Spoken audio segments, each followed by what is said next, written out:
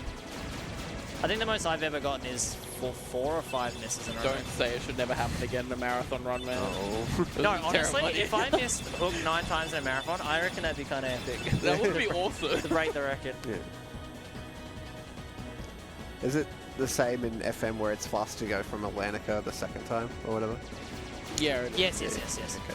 But one thing to note is that we can't actually quit out of gummies in this version. So if I do miss hook ship, I need to intentionally die in the gummy mission to get back to where I was. So yeah, that's Right. hopefully that won't happen. Let's find Coming out. up. And I missed. The worst luck. Add it to the RNG. Alright, So Spawn Monstro missed hook ship. And I said that, did I? No. I and said- double Black Fungus. And double black fungus. That's, the probability of that is so low. Yeah. Current total time loss. Lots. 146? It's about, if we include black fungus into the mix, it's probably near close to 2 minutes. Oh, I just meant specifically on Monstro hook ship. Oh, it's Nonsense. 52 plus 54, yeah. Yeah. Well, we'll see what happens here. It Could be more. If I miss again, it becomes a 2. minute 30, so Yeah. yeah, it adds on about 40. Yeah, a little bit less time off on the Oh, I second need one. to start dying, that's right. In case, right? Oh, Yeah. can you only spawn it from the one side? No, you can spawn it from either No, side, but it's faster.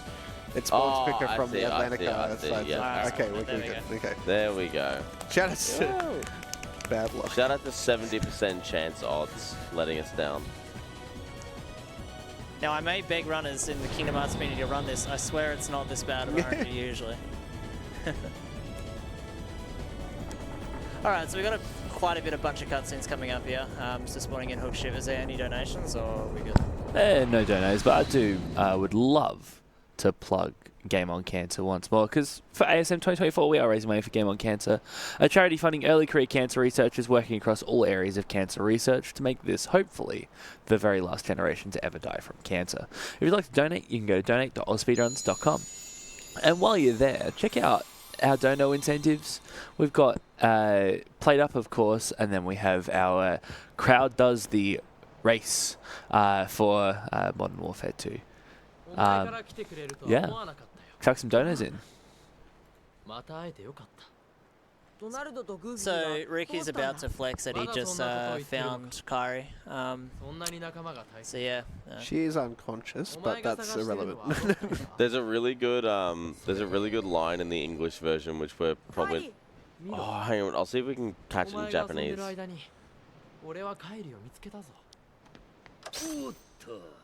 俺の船で勝手な行動は慎んでくれ。リク、お前なんでこんな This や is つ the らと一緒 final にい round る of ん me だ game before we head into the end game. Oh, it's here, it's here. もう恐れるものは何もない。ハートレスは危険な力だ。 Okay, I know what you're talking about 心 now. を飲み込まれるぞ。それは心が弱いやつだけさ。リク、この力でいろんなことができるようになった。こんなこともな。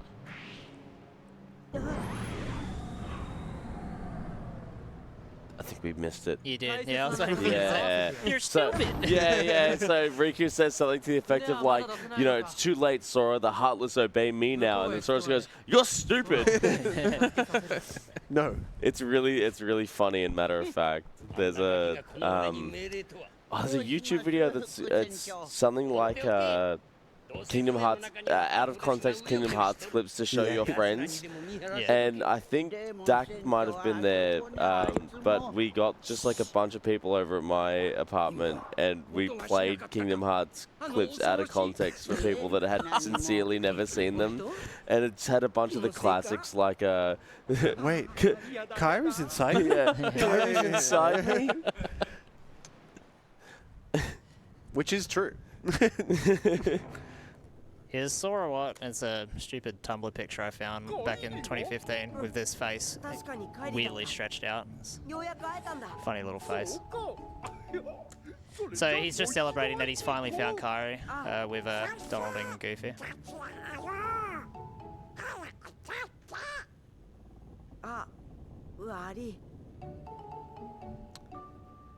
Nearly back to gameplay. We're about to do some pretty tight movement here coming up. It's going to involve like a keyblade swing up a really high platform where you usually need a ladder. We're going to dodge roll through a hole to avoid ledge grabbing, and we're going to use a cure to extend our jump height to hit a loading trigger as well, all in the space of like 10-15 seconds. I won't be able to explain it. Then you've got Anti-Sora chasing you around and stuff like that. It's not too much of a hassle, but... Oh, it's still a tough fight, yeah. Oh, I'm just saying, like, as you're moving there, but then Anti-Sora fight coming up after that, which is a very tricky fight, and you've got to get him stuck in, like, a loop, essentially. And it has party member luck as well, with Goofy pushing him out of the way, but we'll get that. And Donald's Blizzards and Magic pushing him as well.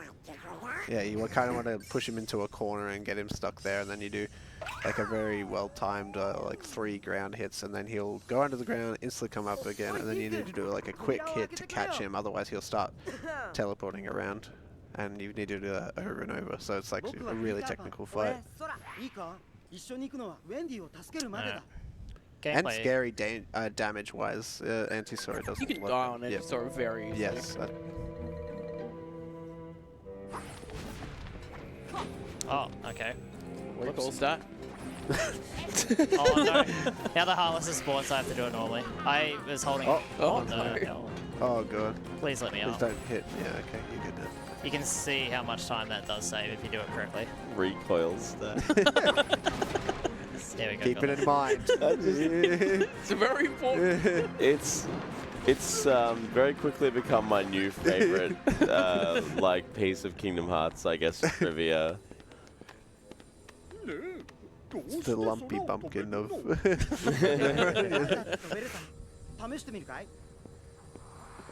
Shout out to Club who. Is he still here? No. Yeah, I'm pretty confident he'd be asleep. Yeah, most people are asleep. Club joined Kyrie in having a big snooze. I think I last saw Clubby at like 7 PM today, and the man was dying. He was so tired. Because he's trying to like refix his schedule now, right? Yeah. Yeah, it's a very heavy cutscene world, Neverland. For such a short world, it's a heavy volume of cutscenes. This is like when the story really starts to like... Kick up. Yeah, so... It goes from, you know, running around Disneyland to actual serious stuff at this point. So he's basically figured out that Wendy is not one of the princesses of light. Oh yeah, we didn't even mention them. Oh yeah. Kind of a very important plot point. So they're trying to go around and collect the 7 princesses of light because they're theoretically... The villains, that is, not us. Yeah.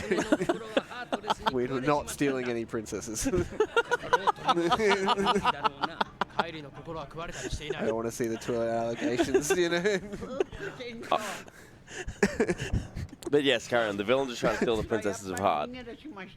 Because they, in theory, they're meant to open up the Kingdom Hearts, which is the ultimate goal for the main villain. Yeah, I think they use the princesses of light to help find Kingdom Hearts. They do have power, but it doesn't open Kingdom Hearts like they anticipate. Sorry, spoilers. Shout out to these headphones. I heard a sound effect in that cutscene I never heard before. It's like some like... Dude, I was thinking that these headphones are really comfy, and the mic quality is awesome as well. Yeah. It's unfortunate they are, as far as I'm aware at least, not provided to us as part of the sponsorship deal. But Noobs, do we happen to have any equipment that is provided as part of the Funny you should say that, Sayo. These segues are... Our main sponsor for this event is MSI, and we extend our gratitude to them for sponsoring ASM2024. MSI Computers stand as a global powerhouse in gaming and content creation, reaching across more than 120 countries. Renowned for their cutting-edge products, including laptops, desktops, graphics cards, monitors, motherboards, peripherals, and more. MSI works closely with the gaming community to optimize product design, embodying their commitment as a true gaming brand. I think I may have the best segues in the game. Shout out to Masai. I don't think we should be intentionally mispronouncing a sponsor name, so we'll take that back and we'll say shout out to MSI. Yes. In this case. Oh, I was almost going to shoot myself in the foot there. Does anyone know what it stands for?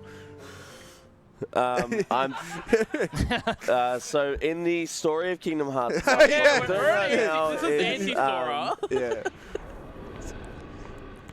Yeah, we quickly saw, or briefly saw rather, Riku create basically what appears to be a Heartless out of Sora's like form.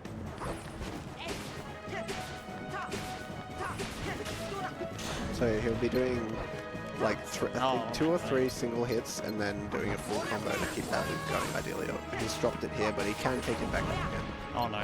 Uh-oh. Nice parry. You can actually bonk to have iframes, so you don't... it's a shame that he pushed him away there. Yeah, he'll sort of frequently clone himself and then... Only one of them is the yeah, one you've got to damage, figure out which one it is. There is a tell. There's an example of Goofy just pushing Anti-Sora out of the Him way. being on this couch is quite annoying too. Yeah. Even though it increases his height, which makes hitting the combo... Oh, okay, he's just going to go for the blizzards. I mean, this was bad, I think. Oh, there we go. There we go. Exactly what I was going to refer. Okay, now this is getting real scary. Because he's low on like MP and health and red bar or orange bar, whatever you call it. I'm going to try and push him back to the start now. I'm going to work on that. Yep, dodge the hit. Catching him there, that's like recreating the loop there. And yeah, getting that hit before he goes under is really tricky, but that's how you keep it going. Nice. Yeah, Saiyanz working that MP back up now. Now he's in a pretty good spot, yeah. Oh, no. Oh. I prefer the Donald from the 8-Bit Beasts game. The one who creates cheeseburger and has an apple boost. Throws apples. Yeah. Nice. Alright, there's a fast fade out I'm going to try and do here. See if we get it. Yeah, nice. Nice. Yeah, you like roll at a specific time there and it fades out the fight quicker. I don't know why, but... I assume it's got something to do with the load zone. Yeah, the load exists zone, there. Yeah. Something to do with that. DLC.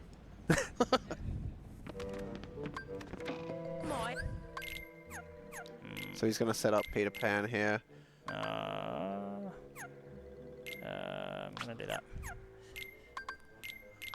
Alright, right, yep. Yeah, so putting on certain stuff and taking off certain abilities for Peter Pan, so he's more likely to throw his... because you want him to throw ethers to you during the fight. For Hook himself. There's a little... If only we could fight Hook Ship, I would own that guy. Yeah. You fight mini ships. That is true. Yeah. And he owns me. Yeah, it's like a little battleship thing. Do you use Simba here or no? No. Okay. It's nerfed here. Okay. It doesn't work very well. Yeah. So you'll notice as I was going into Anti-Sora, I actually shortcut, like, because it caches your positions in the command menu. So I've cached Blizzard there, so I'm going to be using it in the first wave. There is a Mega Reaper you can have for this fight, but I used it during Saber Laden, so I won't have it here. I was playing around with this fight in the practice room. I think I'm gonna... The world record does Peter Pan and Donald in this fight. I'm gonna do Peter Pan Goofy. I like the MP gifts, I think. They're a bit safer. And I can do a few more stops. Stop is absolutely terrible in this game though. It doesn't last anywhere near as long as in the English counterpart or an FM. So I don't really get to keep Hook stopped long enough where I can loop him like you can in other categories. Yeah, you can literally just keep him, if you do it correctly and Peter Pan complies, you can literally just keep him in the exact same spot the whole fight and then he just dies. If anything, stop is probably represented best in this version because it's meant to more like just slow down the enemy. It shouldn't be used to be able to loop the combos on the boss to the end. So it makes Final sense. Fantasy lore, it's a very high level spell, I believe, too. Yeah, a lot of things are straight up immune to stop. Yeah. You very, very rarely have a significant enemy that can be stopped. Yeah. Yeah, I'd much rather the Hook in this game than the Hook in like Birth by Sleep or Chain of Memories. Both of those hooks are mega annoying. I wouldn't mind Recom Saurus Hook because you just spam Fire Argo like 5 times and kill him. Yeah, that's actually a good point. Yeah. If you shoot fire on Hook in this, it is almost going to kill you because he basically his rear end gets set on fire and he flies around the map. It's yeah, he does like this little like pop around thing. Like, you have to chase him around. Yeah. It's actually very similar to the KH3 thing. You didn't see it in the run because ideally dodge the fire, but yeah, there's a debuff in KH3 where Sora will do the same sort of thing, right? Like, oh my god, my butt's on fire. Yeah. Peter Pan, 君はティンクのことを見捨てなかった。その君を見捨てるわけにはいかないだろ。And switch out Donald here.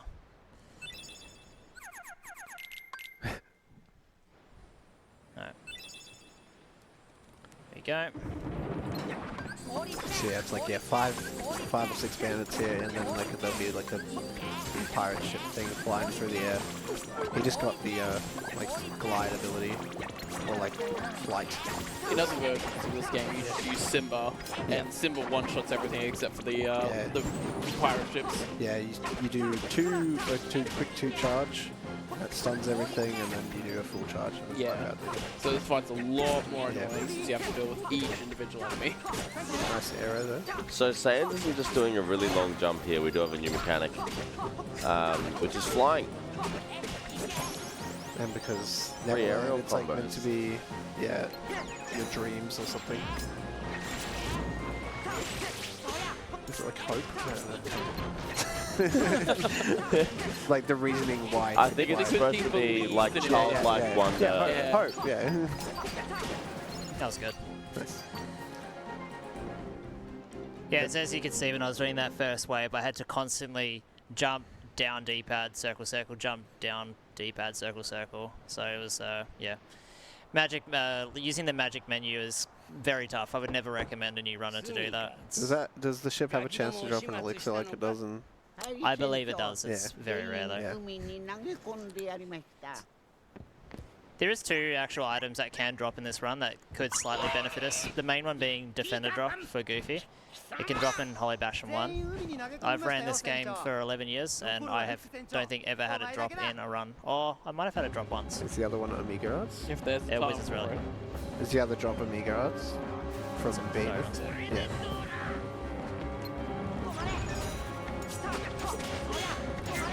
Wow, it does not that last does not last at all. Really, half a second. Okay, this is already, he's in a terrible position. Okay, thank you. Okay. But it's good, like, yes, it's slow, but it's going to reset him a bit, Oh, way too early. What am I doing?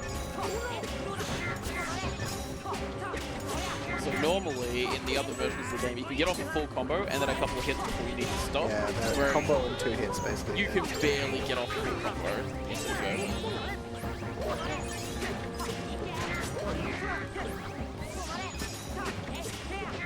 It's going okay now. Oh, shouldn't have said anything. Yeah, and then the ship can cause some problems as well. You can start throwing cannons down.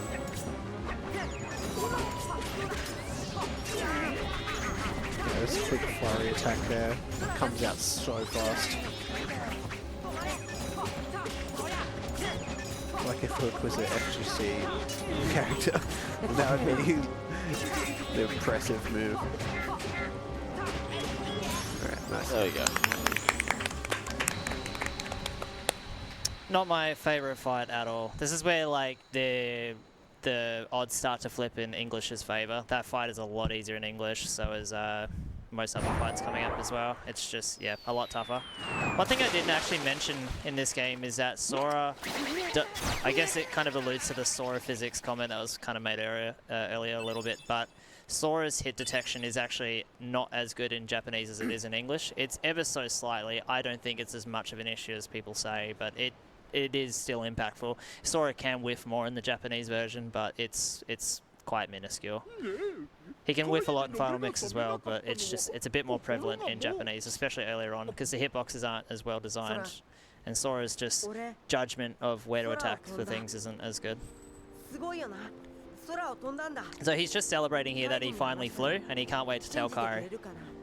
That's mainly what he's saying here. And then Peter's suggesting, oh, when you find Kairi, bring her back here and you can do it again. You can show yourself. So finishing Neverland basically concludes the Disney Worlds. There's no others as far as I can remember. Nope, we're back to Travis Town. Travis Town, then Hollow Bastion. Yep. And Travis Town, Hollow Bastion, end of the world. Yep. So we've got one more boss fight to go. Once again, this is a bit like the Travis Town conversation if you define it as the start of endgame or the end of mid-game, but I would say this next boss coming up is the end of mid-game. Yeah, which is the second visit boss fight of Travis Town. Yeah. Which is the same boss, but a little bit harder, basically. yeah, you can do this as soon as you get Simba, I think. Yeah, you can do it really early. Yeah, but there's obviously no reason to do that. Visit, I think. Yeah, you can. Yeah. Yeah, there's no reason to do that because at this point you'll have so much more attack and HP that you'll just slaughter the boss. And he'll have access to Ars Arcanum too. Yeah. And just like that, London's clock crisis was fixed. Yeah, Big Ben can be a bit of a pain as well. Even in J, like, as I was talking to the whiffing mechanics, he actually can whiff like on clank Big Ben it, more. you can hit the face and not hit the thing at all, and then just like. This is somewhere recall stat might matter. Yeah. You can bonk the claw. Possibly. Could be onto something there. So wait, equip deep jungle, minimal recoil. It's got one. Got to remember that. Yes. Yeah. I mean, ideally you don't at all, but you know. Just in case. Yeah. All right, so a few more cutscenes here. Yeah, like we're still in a bit of a heavy cutscene part of the game. Oh, so you just got a better engine for a ship too. Did I? Should be, right? No, don't you pick that up in the chest? No, yeah, not in original. Okay, you don't. never mind. But no, that is. What is that? Is that a spell upgrade? No, it's Arrow. I think we just unlocked Arrow. Pretty sure. Because basically, certain spells that party members have kind of allude to what you're about to unlock. So Tarzan can Cure, and then you unlock Cure. Jack can use Gravity, and then you unlock Gravity. Right. They kind of hint at what... So the next thing was Peter Pan can cast Arrow, so you've just unlocked Arrow. That's kind of the idea. It kind of gives you a subtle hint of what you're about to unlock next. Can Riku use Stop in Monster? Not always the case, obviously, but Donald can use Stop, though. Yes, yeah. Yeah, there's some exceptions, of course, like with Stop and stuff like that. Yeah. Ooh. So he's kind of pissed that like he used up a lot of energy to try and... He didn't use a vessel, he used his powers to try and get back to Hollow Bastion, and he's not very experienced with the dark powers yet. Because he still kind of resists it to some degree, because he doesn't like being manipulated by Maleficent. But he's, you know, trying to get Kairi back, and he's so like he's all any frowning means he here, can. and then it cuts, and then he's all smiles, like... Yeah, so he turns, and now he's happy. Yeah. Got a donation for you if you want it. Sure. We got $15 from Moody3030, who says, saw that Saiyanz is running one of my favorite games and just had to donate. Thanks, Moody. Thank you, Moody. Appreciate it.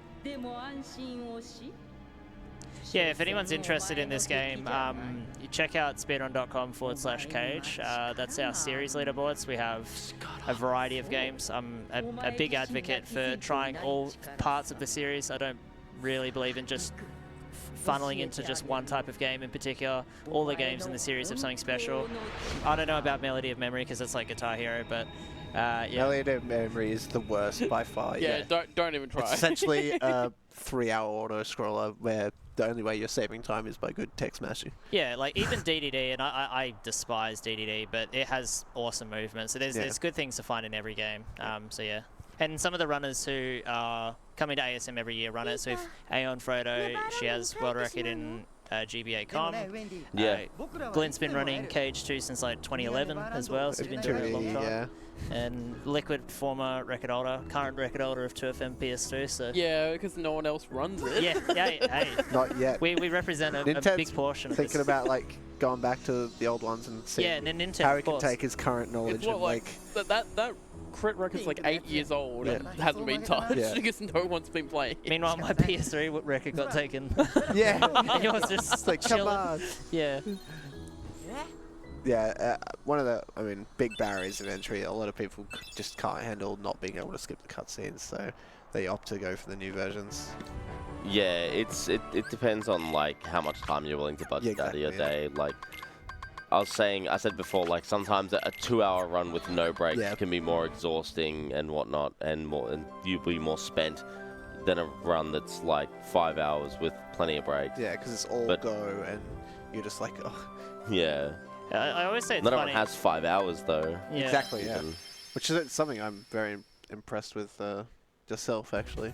Finding time to do these long Final Fantasy runs after doing, a full work week, I just make stupid sacrifices. I don't know how you do that. I stream full time, and I don't stream as much as you.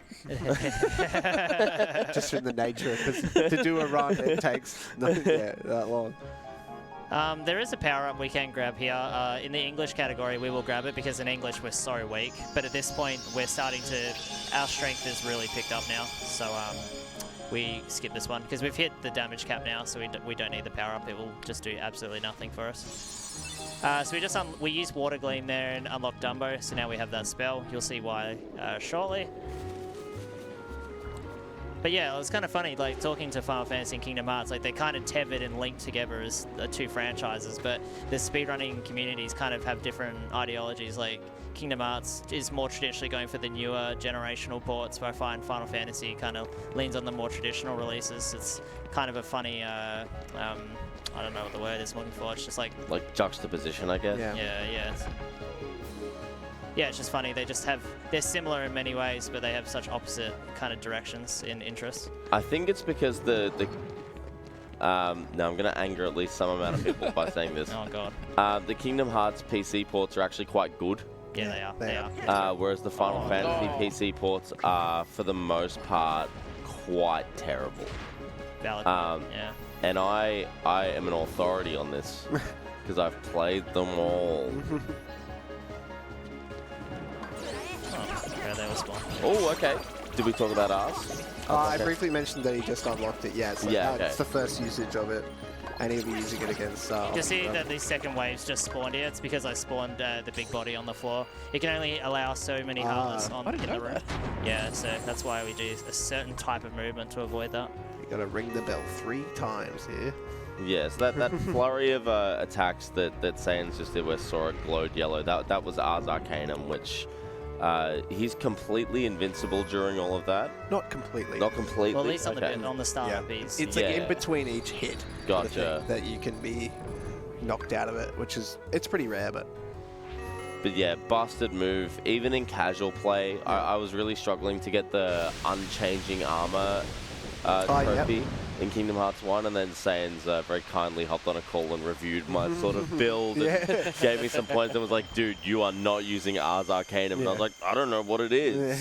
Yeah, and the good thing about Ars is when you use it against like bosses, is they won't retaliate when you use it. So you can just use Ars, do a couple hits, use Ars, and then eventually they will retaliate, but not as soon as the retaliation is fine because you're probably going to be invincible. As well. It does cost MP to use, but that's why we have MP for Goofy. Yeah, we're setting it up in a way where we can do as many Rs as possibly can. Which sort of like is a double. I don't know what the word is, but basically with Goofy's MP gift costing less, we get more Ars Arcanums, which also themselves cost less. Yeah. So it's like a stacking easy effect. to spam. Yeah, it's it becomes very, very strong. So this is going to go for a little pretty tricky parry right at the start here because he actually doesn't have guard equipped. Normally you would guard right at the start here to like knock his limbs down. Oh, he missed it, unfortunately, but.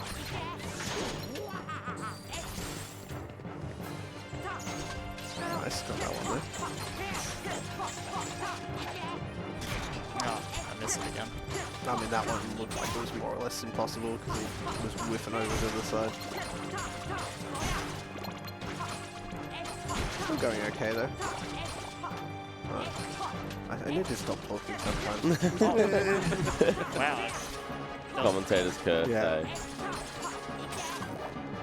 It was like right on the frame and he starts running away and I'm just like, okay. Same thing as the first one, and it gets a bit of invincibility here, so you have to kind of wait and clean it up here. There we go.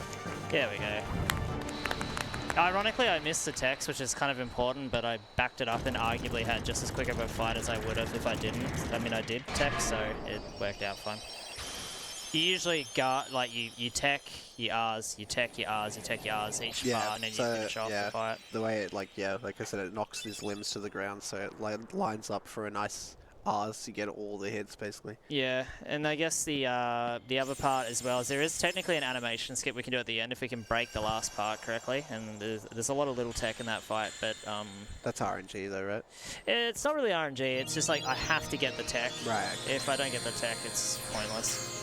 And as you can see in J, once again, weird intricacies compared to E and FM. Their iframes are a lot longer in J than they are in E and FM. So it's these little touches they made, and that's why J is very unique. It's very quirky. Not always in a good way.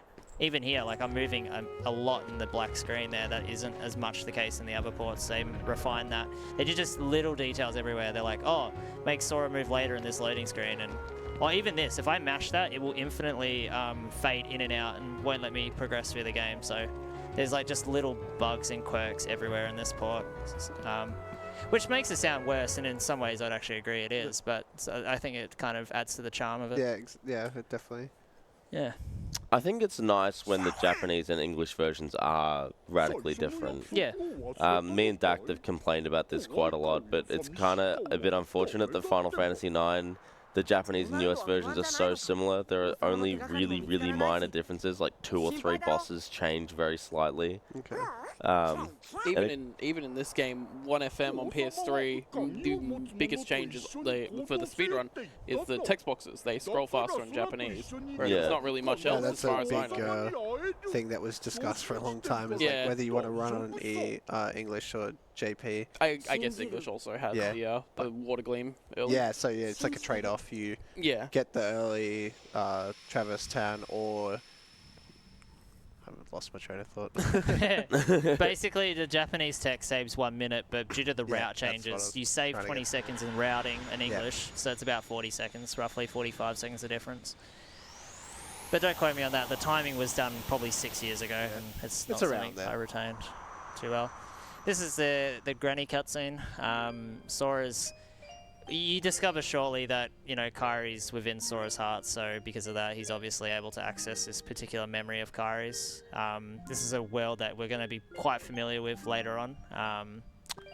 And yeah, it's just a bit of a dialogue that because there's no audio, I actually can't at all memorize what's being said. So Chikotchi's probably got the best idea out of anyone in this room what's going on. Telling like I can see her little little wheels are turning.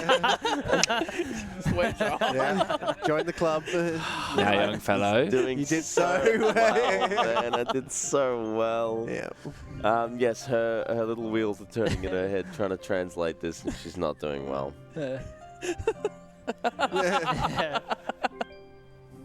I think it's just basically the grandma's just giving some. It's like ancient advice history stuff, I think. I think she's just something about like, oh, your heart this and your heart that, and just talking about. Yeah, jump in. Here she is. She's talking about like how like true light is found even in the like depths of darkness, and how like that's right. Yeah, like even in the darkest of places there will always be light. Yes. And so you just have to, the deeper you delve, like the harder it is to find, but the more precious it is, kind of like. That's exactly right. Like I remember now. Analogy for Sora. Yeah, perfect translation. That's actually 1 for 1. Yeah, that's it. In English, they use those exact words as well. Yeah. That's really good. I can read English, and that's about it. So yeah. Or Chokichi just gaslit everyone. The grandma's like, oh, we need to form a militia. We need to. The great war is coming. Spear is on his way. Like, or Sin or whatever. Yeah, you know, just Final Fantasy villains. Yeah. That's a very key one that actually appears in this game. Yeah.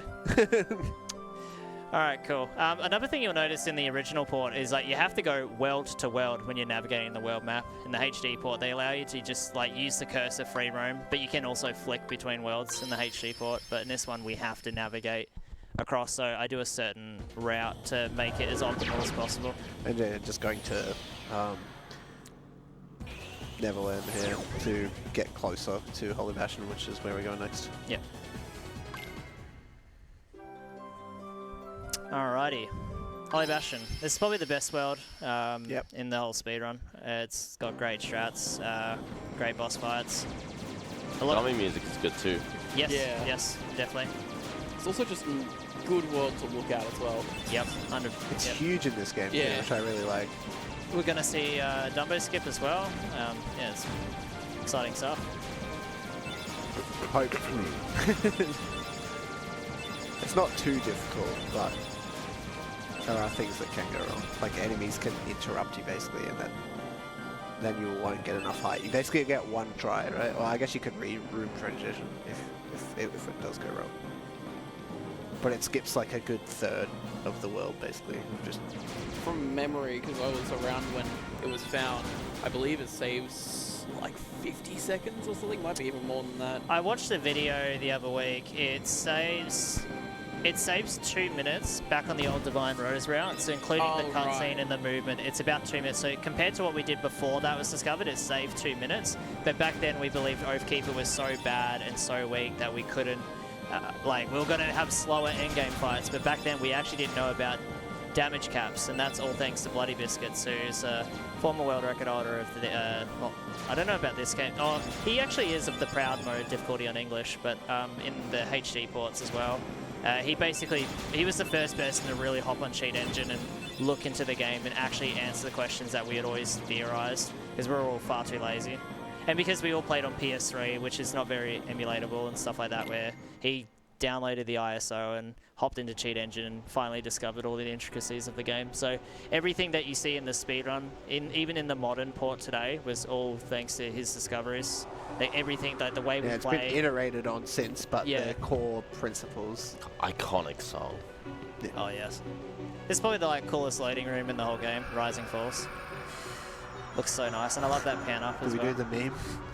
Did you know? Oh yes, you can do it. We have to. Yes, you can do it. You know you can freeze the bubbles. What? That is all. Yeah. You can? Yes. You can freeze the bubbles and turn them into physical platforms. Oh, I did. Thanks for playing it up. No worries, I gotcha. The joke, ironically, matches with Bloody Biscuits, who got told about it, and it became he calls it a lol what, which was all the weird things that would happen when he used to run Kingdom Hearts. Shout outs to Bloody. And we just roll forward there because that loads the trigger there. You don't have to continue platforming up. And then this part of the story is sort of where we start learning that Riku was actually the original intended recipient for the Keyblade, and then because he started swaying towards the darkness right as it was getting allocated to him, I guess, it goes to Sora because his was pretty good but not quite there, and then he was the next closest. So. And Beast is just randomly here because he simply believed, and he's now here. I believed Hook Ship was going to spawn, but that didn't happen. So. I mean, he thinks Bell's here, right? Yeah.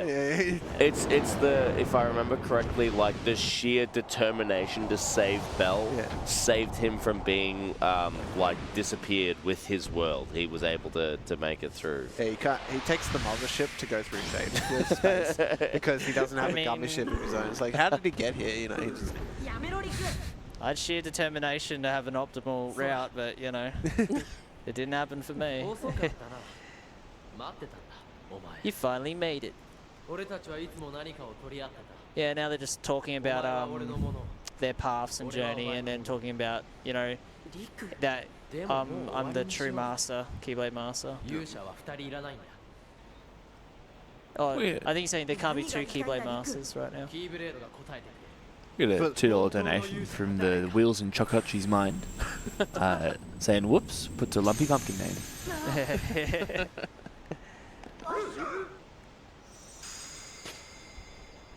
Yoink. No way. What? Oh no. It's up to me. What's Sora going to use now? I am the protagonist now.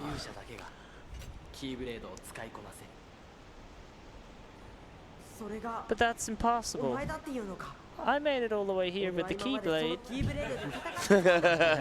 You were just the delivery boy. So Sora was all along the Uber driver that day. Oh, where's our food? Yeah. Where is Macca's? When you left, I thought you went for the cheeseburgers. Quick nibble. And here's a I'm nice going for an stick for iced you. coffee right now. Oh, actually, that would be nice. Yeah, unfortunately, Donald and Goofy have sort of sworn allegiance to the Keyblade rather than Sora himself. Goofy's conflicted, but Donald is, you know, they were instructed by King Mickey to stick with the Keyblade specifically. And unfortunately, that means they just abandon their friend. Those duck noises was him saying sorry, by the way. But yeah, it's just a dog act move by the dog. A true act, you could say. Someone stole Goofy. my bees. From my room.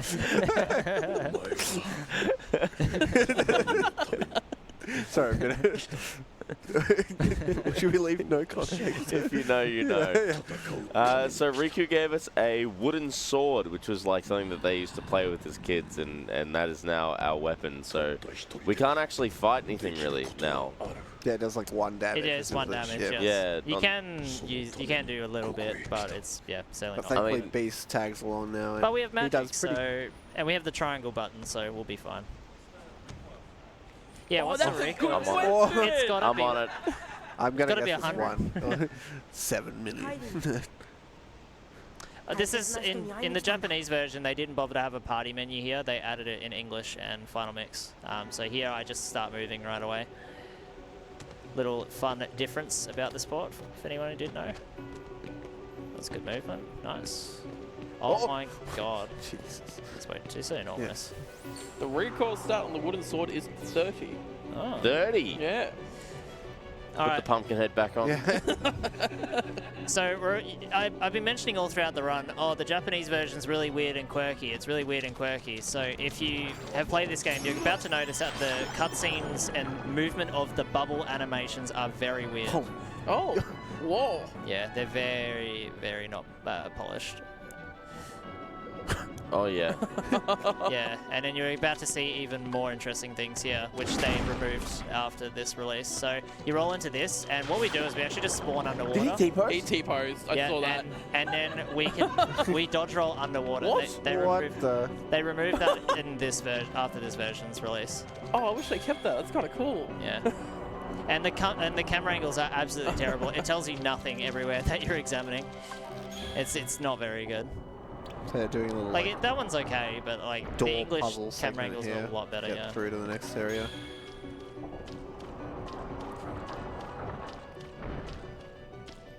Wow, this really was not refined, was it? No, and that's kind Yeah, of a the lot charm changed to it. in like what was it, 6 months? 6 You said? months. Yeah. The T-pose into the bubble is really good. See, they like, do we put them underground? And then No. they appear and then disappear and reappear. All right, so we can get a defender drop here. I think it's like 0.08% chance of dropping. If it does, it's very beneficial for the speedrun. So yeah, also he'll be doing a small thing here where he'll do gravity, which does percentage based damage. So the higher HP an enemy is, the more damage it does. So you do 1 there, and then you're probably mashing triangle to get Beast to Yeah, hopefully to do Beast his to roar do attack, the and lunge, then yeah. they'll explode the one guy there. Because if you try and do it yourself, as Sora, it'll take forever, because the wooden sword does 1 damage. I've With got 30 a recoil. menu here. There we go. Oh, do you actually change his abilities? Yeah, so we removed Berserk and Lunge, and we equipped Critical Plus there, because we want him to just do Ferocious Bellow, which is just like a the roar attack. Yeah, And got AoE too, which is good. Yeah, it's a good attack, yeah. So we definitely want that on. Alright, so here's the weird bubble again. I'm gonna hold down and dodge roll. They added all this, so I do 1 dodge roll. There we go. All right. Even in this bubble, we actually spawn in a different position compared to English, and because of that, like the dark ball spawns closer to Sora, so I'm gonna be despawning in a slightly different position here. Oh, coming up as well, he'll be setting his position up in a way where these dark balls will despawn, so you can interact with that little like elevated crystal thing. Yeah, so 3 or 4 dodge rolls into the corner there, and then which is really nice because otherwise you'd have to clear up the whole room. Oh, Dumbo skip time, I think. No, not yet. Not quite. Okay. We were hoping Dumbo skip could work here to skip Riku 1 and just go straight onwards to later things, but there's a flag check on the door which loads a cutscene which opens the flag to fight the others. Library. Squaresoft back then just hated sequence breaks, so they just didn't allow it. There was Kingdom Hearts in particular is a series that has very, very few glitches. One of the only big discoveries that was ever found was with his Cavern of Remembrance. Yeah, the Cavern of Remembrance. There's a big cavern in 2 Final Mix, and you can skip the entire thing and get to the Data Og fights. Yeah. Because there's no flags to check for anything. Like there's. You actually can't get Gold Crown if you do that, but yes, you can. Oh, you can. Yeah, it does. It just opens the chest and gives you it. All the the fights. open the chest. Yeah. Okay. It just because it doesn't know. It just spawns everything in the room, but it doesn't know what to do. And the way it works is you grab like a ledge and then you clip through and then you use your upgraded like movement. There's like master form hovers and everything. Yeah, it's thing. really cool. Yeah, that was the only big sequence break I think in pretty much any Kingdom Hearts game. 3 has a couple of like sort of glitches. Like you've got the gummy skips and then you've got the XP glitch, which are like pretty powerful. Is it an XP glitch in 3? Yeah. You will have to check it out. Well, I haven't paid any attention. I didn't know until I watched Glenn's run. Yeah. It's been around for like a year or 2, but it's like one of the more recent things. There are some glitches in KH1 as well, but like besides the waterway clip, and I guess cutscene skip if you want to count that, which is coming up later. That's about it. That's really impactful. We can, in the HD port, do stench glitch and infinite roll glitch, which allows Sora to dodge roll during a text dialogue, which then, when you eventually finish mashing the text, it will register Sora outside of the map, or outside, past the loading zone, so you can then traverse out of bounds, but it doesn't lead to anything. Oh, there's the Oathkeeper thing as well. Yeah. Where you get the glitchy cuts. Oh, everyone watch Goofy here. Watch Goofy. See where he's positioned? Ready, and... Yep. Damn. Teleports behind you. Nah, he's just that good. If he did that in an anti-Sora fight, just teleported across just to like knock him around, I would be so angry. So now he's coming to his senses and he's like, no, actually Sora was pretty cool. I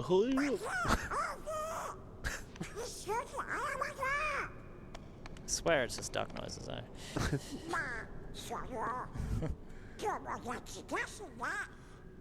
Yeah, without without subtitles, I can't tell if he's speaking English or Japanese. I was about to ask Choco, it's like, is it still audio? Yeah, it's like, yeah, okay. So we're about to do a strat here that is the only thing that I've made up for this sport. So Riku is absolutely terrible in terms of his AI retaliating. This is a massive open space, right? So if you attack him, he'll dash away and he'll slide and he'll jump and he'll do all these things. I learned that there's a position where we're going to wedge ourselves between a pot and a statue, and if he angles himself right, he's going to dash into the pot and then dash into the statue, which is going to help trap him in like a rough area, which will allow me to then spam R's and kill him a lot quicker. It's made this fight very consistent. It was considered one of the most inconsistent fights in the game, but now it is one of the most consistent. And all it is dodge rolling down left instead of backwards. Who would have thought? I was just looking around the map. I was like, where can he get wedged in between? Oh yeah, something I mentioned earlier. It's just like positioning is just so big and all. Even if it's just slightly, it just changes quite a lot. Okay. Well, Goofy locking up Riku as well. Well, this is very good so far.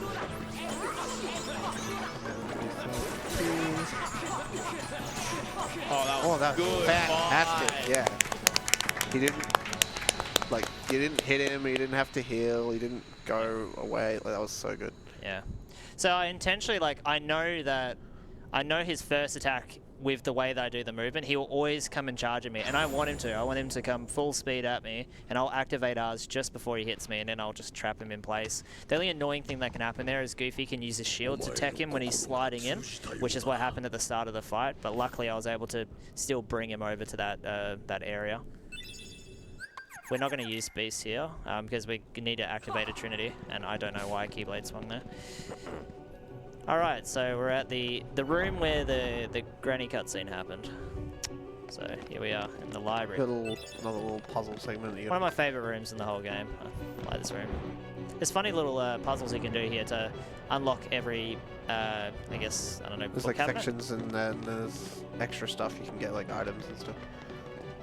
Also, once the Final Fantasy characters do return to this place, this is where Aerith gives you a bunch of your really good late game. She gives you Aeroga, Curaga, maybe one other. Yeah, and a good Keyblade too. Yeah. Well, the Keyblade is actually Bell, because it's the funny cutscene. He's going like, ooh, and he just the Keyblade's giving like, what? That was a good impression. Clip. Yeah. Well, and it's one of the unskippable cutscenes in PS3, and that was like part of the route, so we'd always listen to it, and it was pretty funny in Japanese. So he's just going around collecting these little door things to unlock it. You got to do it, Saiyanz. No, I'm not You gotta do it. I'm not doing Liquid Glide. No shot. Oh, Blind Glide. Yeah. Yeah, it's a crazy strat that I don't know how any speedrunner would bother going for. It is brutal if you screw it up. To explain it, there's going to be a cutscene where the flame goes out, and I accidentally found that if you jump and glide, you can glide over to the little platform during the cutscene, but it's like you can't see anything. You can't see anything, you can't set it up, you just have to send it and hope. So during that cutscene, and if you fall down, you have to go all the way through the library again. You can't get back. It's my claim to fame, the worst strat that has ever existed. Favorite movement in the game is right here. So it's this jump here. Oh, the slide. Yep. For some reason, the hitbox is so bad cool. that you have to open the chest at the front of the chest on this specific one. They fix it in the later versions. And even the hitboxes when I was shooting fire, on the lanterns, they often just register, like the fire will hit the lantern and not activate the lantern. What's that, like a cottage or something? Up there? That's a power up. Oh, okay. Is that on any other version? No. Oh, okay. Yeah, I was like, why is he climbing up here? I don't feel as bad for not knowing now. Yeah. Surely you did it in your 1A run. Nope. Yeah, but yeah, the lanterns sometimes don't light up. Like you'll shoot them all and you'll be like, oh cool, I've shot them all, and then the cutscene doesn't trigger, and you realize that one of the fires that you shot at it just didn't slightly register. missed, or The hitboxes are very bugged. And for example, the chest, like if you fly in the air and you try to open the chest from the back part of it, it won't open, where in other ports it will.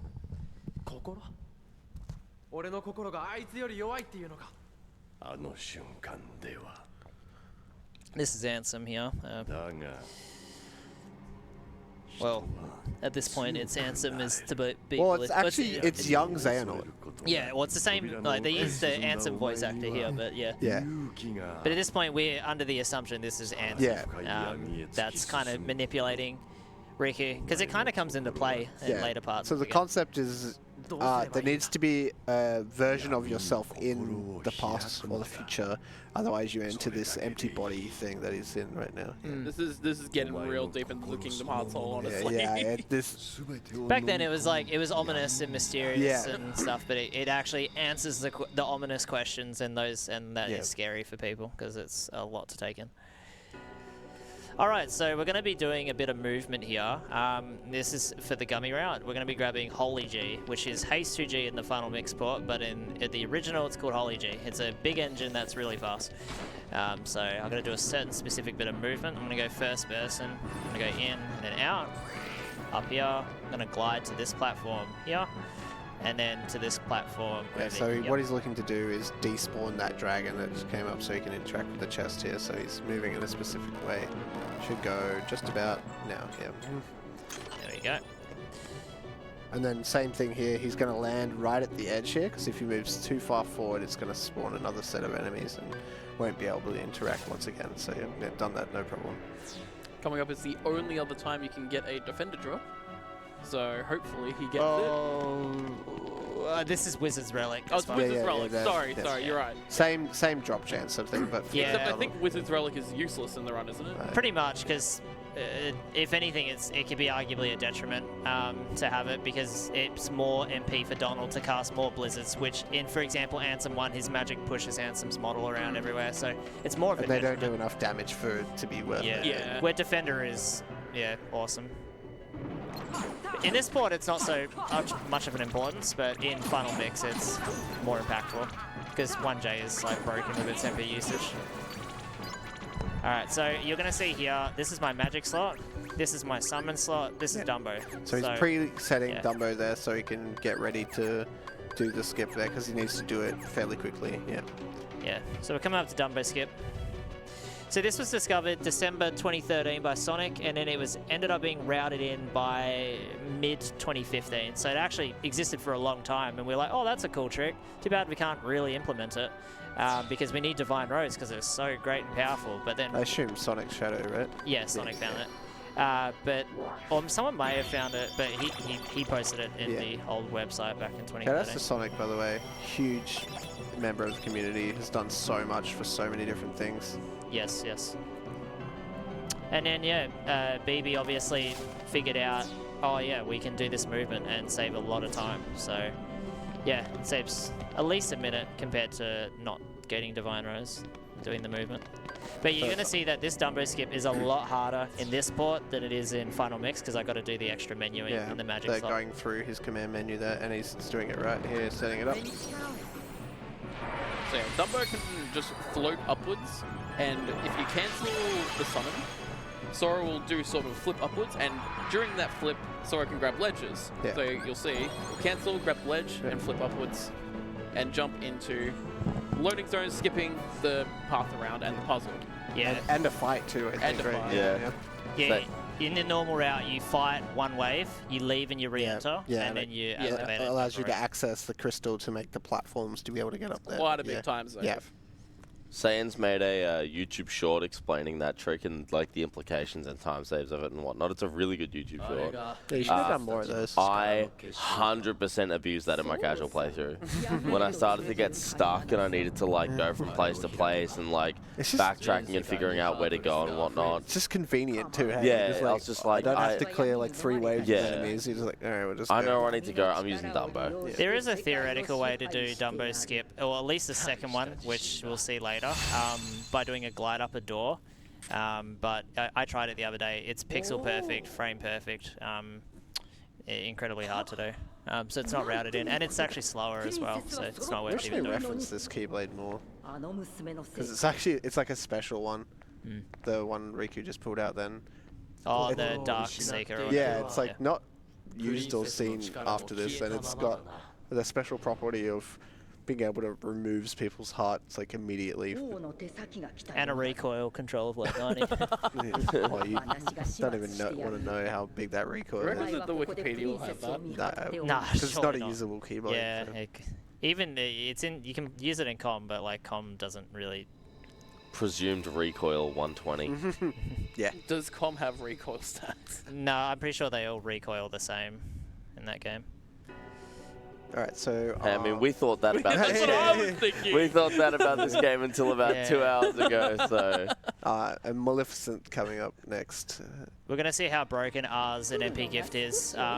There's a very specific strategy we need to do in the English port, and in J you're going to see how easy it is.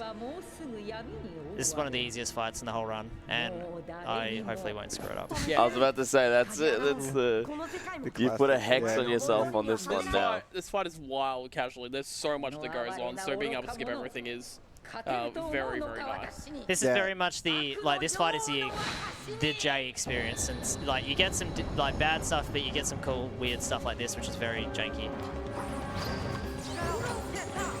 Yeah, the goal is, if you mess it up, Maleficent can spawn 2 defenders, and also she starts like floating up and doing lasers and stuff, which becomes hard to get back up. But I didn't realize how passive she was. Yeah, I was chilling. Oh no! That's good. Cool. Yeah, I thought she would fight back a little bit. No, does nothing. That was a terrible fight because I got knocked once. Even in English, like frequently I'll see Saiyanz use like a keyblade hop. You jump off there's a very slightly raised section there, and if you jump and keyblade swing, you can land on yeah, it's like a Toji hop that he was referring to. Yeah, and even in the final mixed PS3 versions, you still have to do hits in between because R's cost 3 MP instead of 2, so you don't get that extra damage. So her attacks are normally she does like a little like slam on the ground with her cane and stuff. But yeah, it's a brutal fight. It's very easy to die in. So I just equipped Ray of Light. I need extra MP, which we're about to see why in a second. And I'm using Beast because he's much more effective at doing damage than Donald is. So that's what's going on there with that menu. In English and well, I mean you'll see it a little bit here, but we're going to be exploiting stop to defeat one of the hardest bosses in the game. In a not an easy manner, like it's still risky to die, but we should be able to get through it. This is another one of those cutscenes where I probably could recite the whole thing. It's quite brutal. Yep. Become darkness itself. This power, ha ha ha ha. She says it just like that. Darkness, true darkness, and then she becomes a dragon. As one does. Checks out. All right, here we go. It's all about Goofy giving me MP gifts nice and efficiently here. I'm preying on that dog to help me out. Got that dog. I always found it weird that Pluto is a dog as well, but if you can stand for 2 Damn legs. it, too slow. Yeah, there's some implications there. Okay,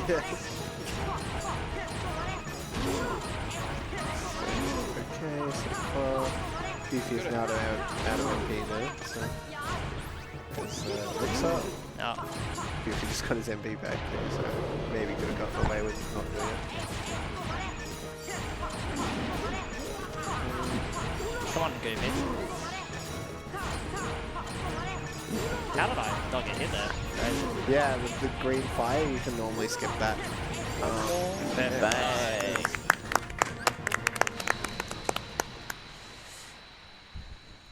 All right.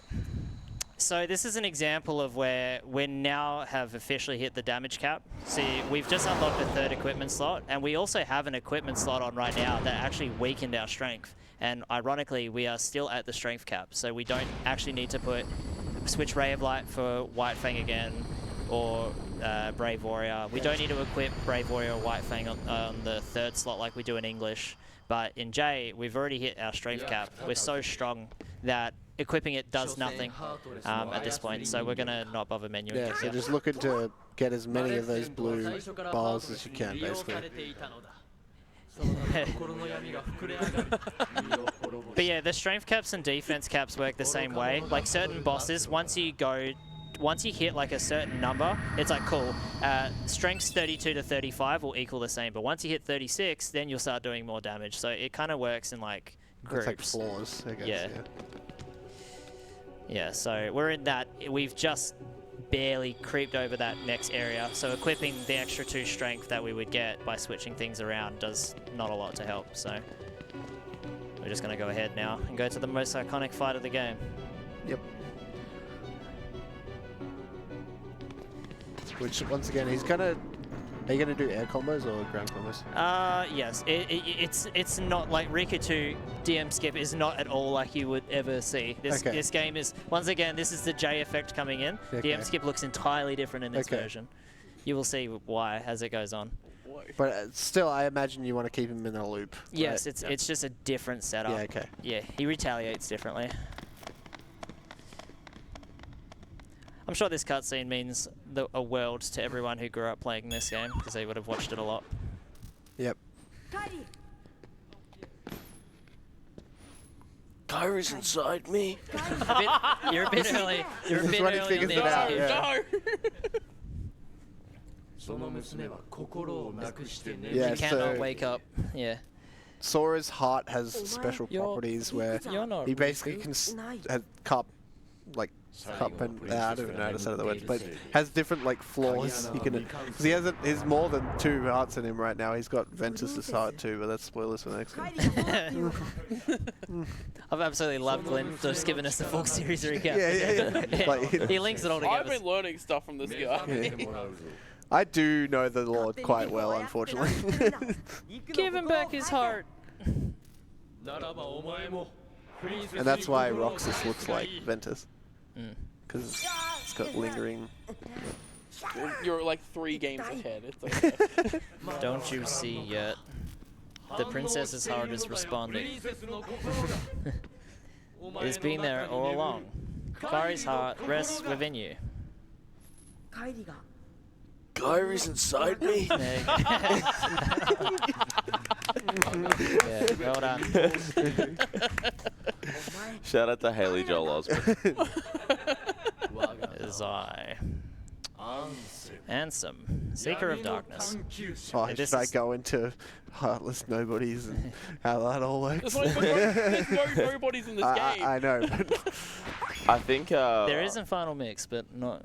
There was 1 nobody in Final Mix. Actually. We're not playing Final Mix, so it doesn't matter. Oh wait, look at Ricky's face here. Jesus. So happy. He's happy. He's stoked. It's me at the BSS. Well, it's you around beards, mate. Alright, I need to do DM skip here, so let's see how we go. Let's go, Saiyanz. You got this.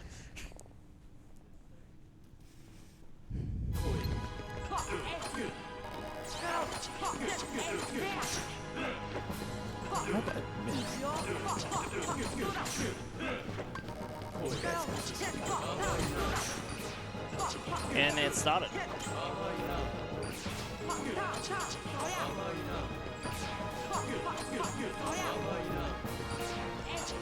He does not do that in English. That is definitely different.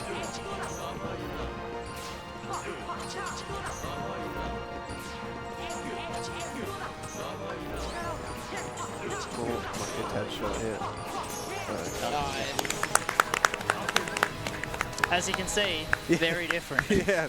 So I don't think he even has that move in English. He does. Okay. It's not common. Yeah, okay. So DM skip. DM stands for Desperation Move. Essentially, it's a big move that a lot of bosses have where they're invincible during it, and it goes for a really long time.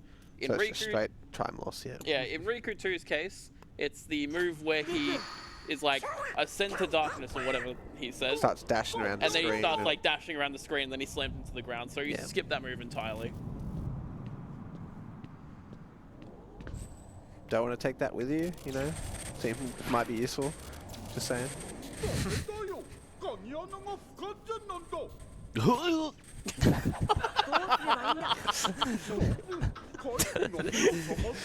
Dude, you have great comedic timing. Oh my god. There's nothing happening. So basically, they can't unlock the keyhole because Kairi's in a particular state. They need the Princesses of Heart together to be able to unlock the keyhole. So they know that Kairi's one of the Princesses of Heart. So he knows that Kairi's heart's inside him. So he's like, how do I release her heart from myself, basically?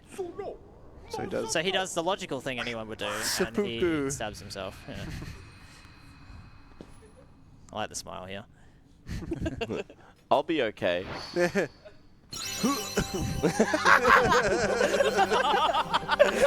That was.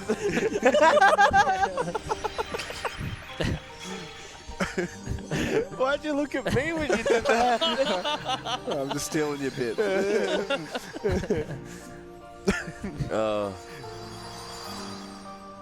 Which game is it when, like, if Sora takes too much damage, Goofy will go like, "Somebody come quick!" Thing 2, yeah. Is that 2? That's 2. Yeah. That's a legendary line as well. Yeah. The best line in KH2 is, they'll pay for this. Yeah, Mickey Mouse. From Mickey or whatever. Yeah. Yeah. He's ready to throw hands. Yeah. Goofy gets a stray rock to the head. Gets domed. He gets pieced up. Yeah, and then he's fine afterwards. Like, if I took a bullet to the head, I'd be dead. We've got Dax crying in the crowd over this. Dax is very emotional right now. Choco, can you give him a damp tissue, please? She was ready. Yeah, when she lifts her bag up, you see like droplets coming out the bottom of the bag. Yeah, so Sora just died. For the first time out of a few. Sora. Yeah, because his heart's been released, it's drifting in darkness, but the light can help him find his way back, and that's where he's looking for that light to be able to return to Did you his say it shell. was drifting in darkness? Yeah, he said falling, Deja vu. falling into darkness. The wheeze? That was a pee. That was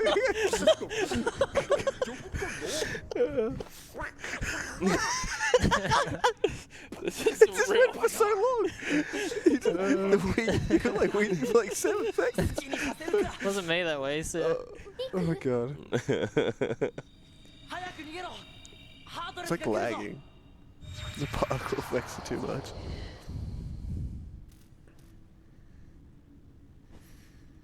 Yeah, unfortunately our party no longer has any skilled combatants, so they just run away. All right. Thank you.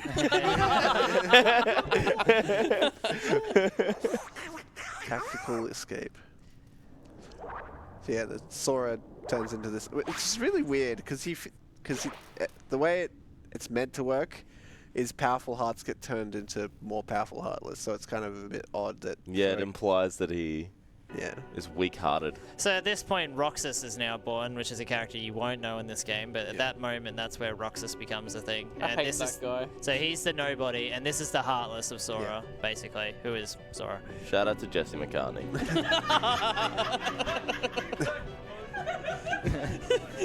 You shout out Billy Zane, Jesse McCartney, Hannah Johnson. Oh, we had Iago. What's his Gilbert Gottfried. Sora may not have a heart, but he has a beautiful soul.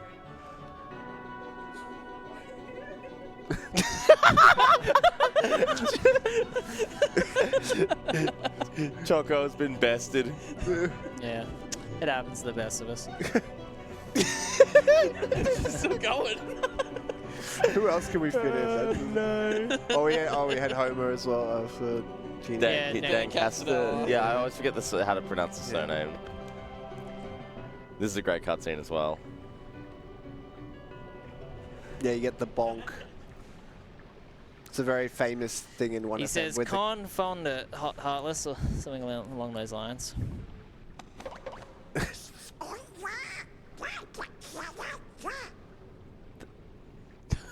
That was not words. Yeah, this is an infamous cutscene in there, fam. We call it like bonkless, where it's like kind of a hard timing to skip the cutscene before Donald bonks him on the head. Ah, yep. Yeah, but obviously don't have the option here. And this is the Princess of Heart magic Deus Ex Machina kind of thing, where that's why he gets brought back, because she has special princess powers.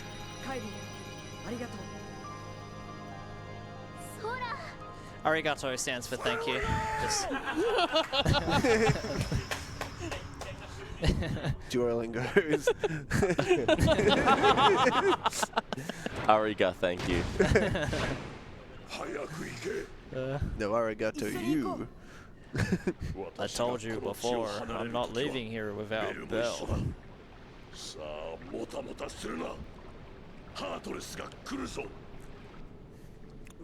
Wait, did he say Kuroso? I think so.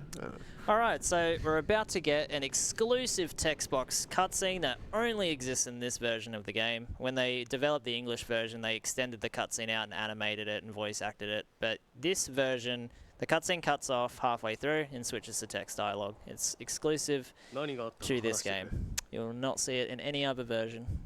So it actually makes the run faster in English because the cutscene goes on for longer. Thank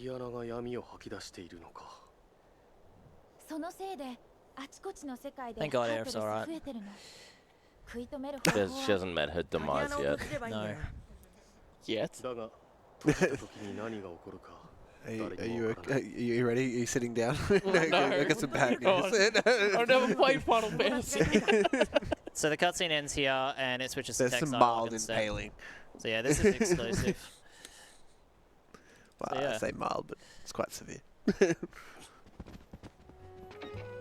Just a bit of chest pain. Alrighty, so we need to now go and get Oathkeeper, which we need to go chat with Kari.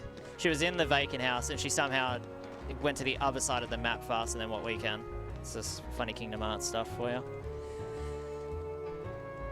Alright, so shout-outs to me for making the coolest jump ever, where I was like, I wonder if you can jump through that little gap above Sid's head. And it looks cool, and it's slightly faster. Shout out to Saiyanz. Yeah, The legend. It completely changed the game. Revived the category. Yeah. Everyone's like, I'm down and out. I can't optimize it anymore. Then they spit their cereal out when they see it. Alright, so this movement's very specific. We want to spawn the wizards here and then just glide all the way. Yeah. It will give us blue menu, I think maybe 2-3 seconds faster than if we just dodge rolled all the way through. Yeah, so once again, like the floor is lava. If you kind of stand there, it's going to spawn a bunch of the, I think they're called rhapsodies or something like that. The little floaty guys.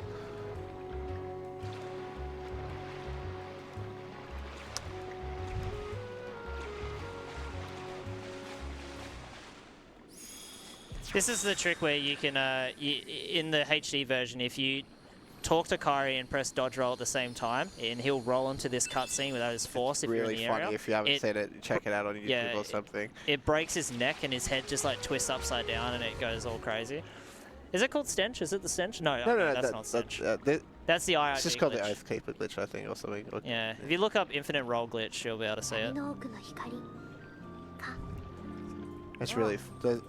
Maybe you're referring to a different one. There's one where he's still like swinging and doing random stuff in the cutscene because you've like interrupted it, and he's like all up in Kari's No, this face. one's this one's IRG into the cutscene trigger, and it gets confused.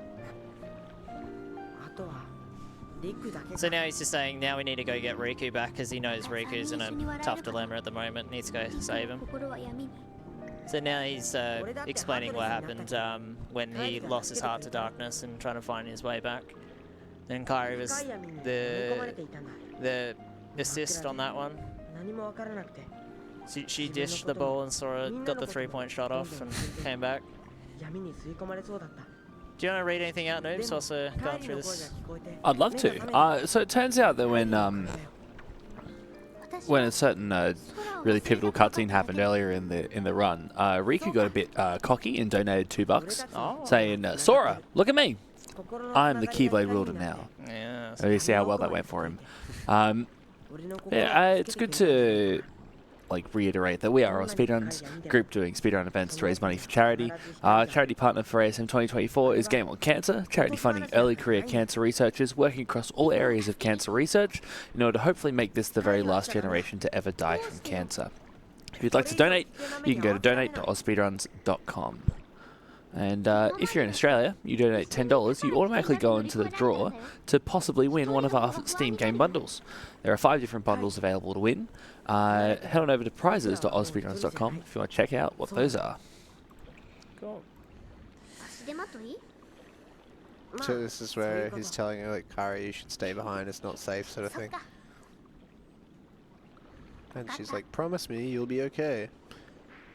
And this is the charm for Oathkeeper.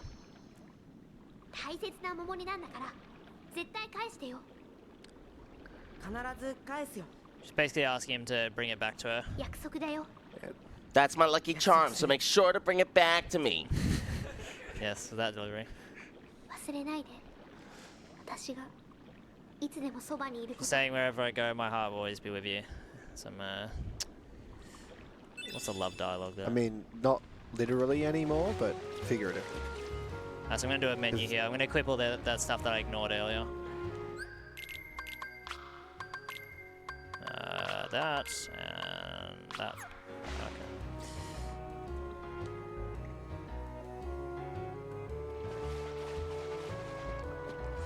Alright, this is our last Travis Town visit and we're all done. We're going to be editing the Gummy and adding the Holy G on. And then one final trip over to Bastion. Yep, and then off to enter the world and be done with the game. So, there will be an interesting trick we're going to do in this Gummy mission that's coming up. One other thing that's weird about the Japanese version, Sid never offers you to go... You can actually shop with this with Sid here. He never offers it to you, but at the end of this text dialogue, he will force it upon you. So, you need to make sure we ignore that, and then we move on. That's exclusive to Japanese as well. A lot of weird, quirky stuff. Like, it's little things, it's nothing major, but yeah, it adds character.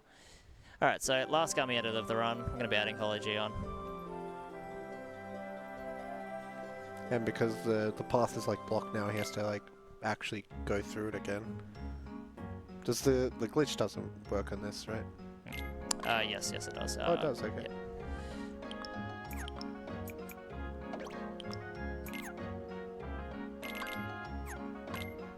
It looks different in this game too. Yeah. This is Holy G. So in Final Mix, you get Haste 2G, which is an improvement on, like a buff on your acceleration. Yeah. Where with this, we're just getting a faster engine. Okay. They changed the items out in Final Mix. So there's 2/3 of the way through this Gummy, you actually unlock the Holy Bastion. You actually don't need to do the entirety of this Gummy mission. So in Final Mix, you would quit out of the Gummy. Spike Vegeta that found this too. Yes. Yeah. But you need to def abuse in this game. A bit like what we were doing with Hook Ship, where if we were going to miss it again. So I have a specific route that I do for... You can't do it too early, by the way. Yeah. It needs to be past a certain checkpoint, yeah. I lost at PB, or no, I think I did PB with a def here, but I've That's the most current one, I'm pretty sure. Oh, it was the one before. Oh, okay. That's, yeah. So I need to take one hit. Oh, wow. Okay. Or no hits, okay. Rock solid. It doesn't... it does not matter. I can take the 2 hits after. It's fine. So I want to hit Rock 1, Rock 2, Rock 3, 1. I'm going to leave it there. I want to play it safe. It's a marathon. Alright, so I'm going to just ram myself through here. I'm going to have heaps of health still remaining, but that's fine.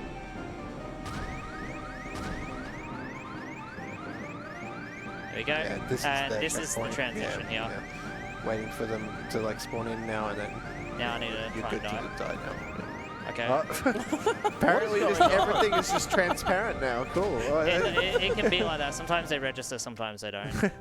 It's a bit inconsistent. I had never seen it that bad before.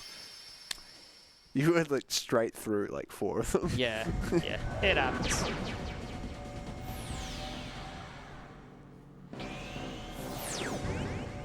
And then, yeah, so that unlocks the warp checkpoint, and then you just go out. Go back. Sweet. All right. So Holy Bastion 2. We're about to see Dumbo skip number 2. This one is probably the most impactful of the Dumbo skips. This is what really made the route worth bothering to do. If we couldn't do this here, we probably would not be bothering with Dumbo, to be honest. So yeah. Slightly different setup too. I need to do a lot of setups as I'm climbing up Rising Falls as well. And I need to try and do an optimal line of movement as well. Yeah, these platforms are on a cycle, so you ledge grab today? You'll get yes, I can. Yeah. Nice. You'll see I just set up Dumbo there. Yep. Presetting the cursor again, so when he gets to the section, it's ready to go. Perfect movement. Nice. Yeah, that was really good. Yep. Alright. It's probably already been covered, but there is just sort of like the quirk with gliding, where if you go against like a curved surface, he'll glide up and over the surface. It can actually be used in Alice in Wonderland to access a part of that level that you shouldn't be able to. I'll hold for Dumbo skip too. Yeah, that's it. It's got a kind of a weird angle here. Okay. Nice. I did it a bit slow, but I was playing Better it be safe, yeah. I just hope the Heartless don't follow. Yeah, same here. Because that happened in my PB, I'm pretty sure. Oh, okay.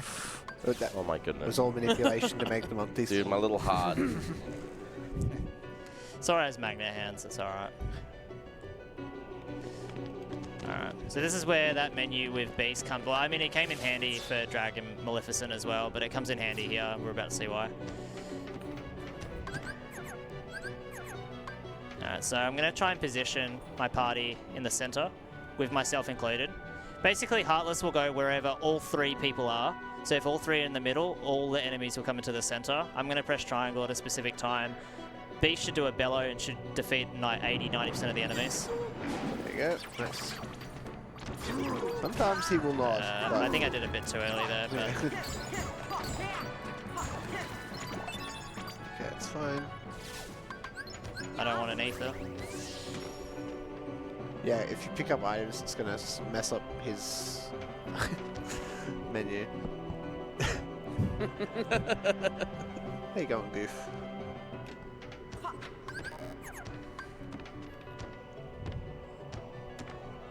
Alright, Dumbo skip number 3 coming up, and then we're all done with Dumbo. We're all done. Oh. Skipping. Did you pick the thing up here? Thank you, you Nibs. already done it. Already done it. Yeah. Alright, Dumbo skip number 3. It's same as the other one before. Yeah, same as number 1.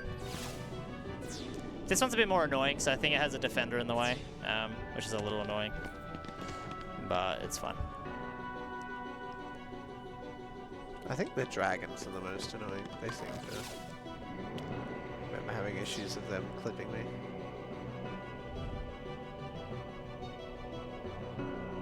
Wyverns, I guess. Accurate.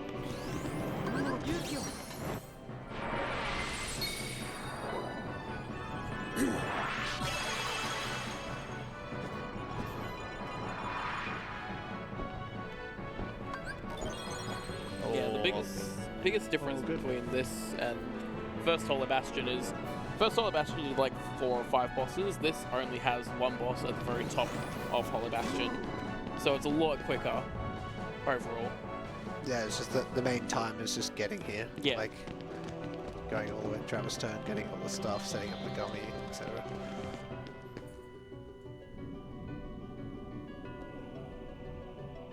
I'm gonna glide around this defender. He can knock you off. There is a Oblivion Keyblade here.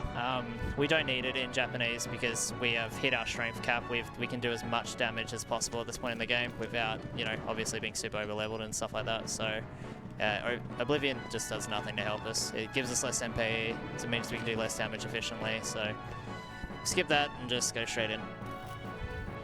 Which makes it a little bit more chill, especially in the end game for menuing at least. It's a lot more calm. Don't have to do as much. So Behemoth one, yeah. Yeah, a few different patterns here. He can jump, he can chill. It can vary in results, but we'll see how we go. Looks like a jump, yeah. Oh, nice base. There you go, a couple of nice hits in there, yeah. Once again, this positioning will be right on his head to be so he can get a good amount of R's without getting knocked off. Oh, let's see if he jumps or not. Oh, base is up there. No.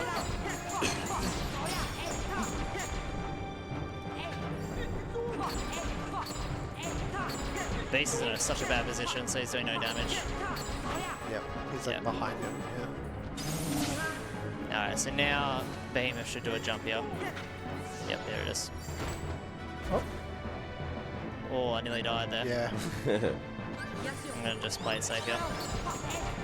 Come on, Goof. Punch it up. Oh wait, no, it costs 2, right? So you're all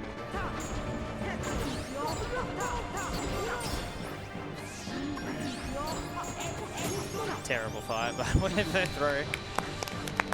Didn't die. It's not an easy fight, even casually. No. Just, yeah, being able to stay up with that. He's like standing on the top right corner there, so he's gonna like clip like where the horn blocks him from falling down, sort of.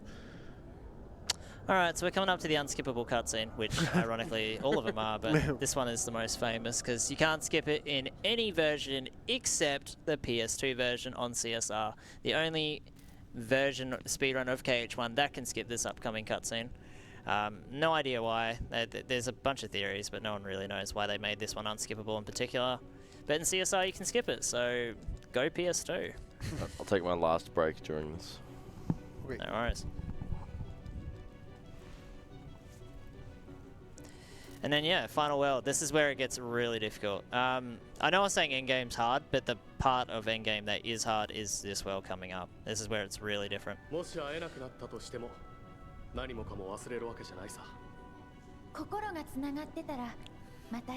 Second half of this run, I feel like it's gone a lot smoother than the first half.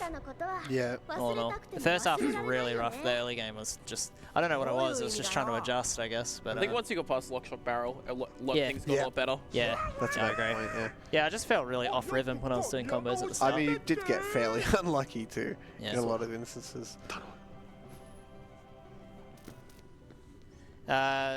Leon's just wishing Sora good luck. Saying it will always be with you. And they're just saying, hurry, we need to lock this keyhole. It's causing problems.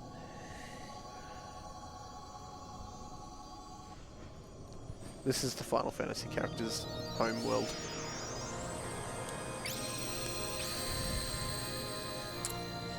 Balan Garden? No, Radiant. Radiant Garden. Not close. Yep. I was doing an FFA reference there, but...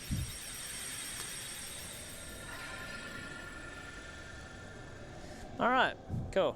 One more menu we're doing here. We're equipping a Mega Arts. We're switching White Fang for Ray of Light. And we're equipping MP Gift for Goofy. We're equipping Chia and Second Chance, I think, or maybe MP Rage again for Donald as well. And I'm switching some customizers as well. Is this one a smiley face, and then this one is this one. Right. Do you do the same thing I do, where you look at the... Hang on, I'll let you menu. I mean, if you don't know the language, that's probably the best way. Yeah, I see, like... Either inputs or just visual recognition. I have characters that are just like, that's a smiley face. I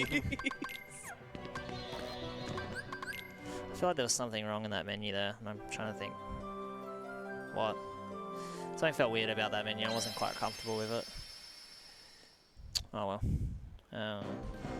Mega Arts. Ray of Light. I don't know why. Yeah, that's what it was. I didn't equip Ray of Light. Do you equip stuff on Goofy at all? Or? Yeah, that was what I did. I switched a Mega.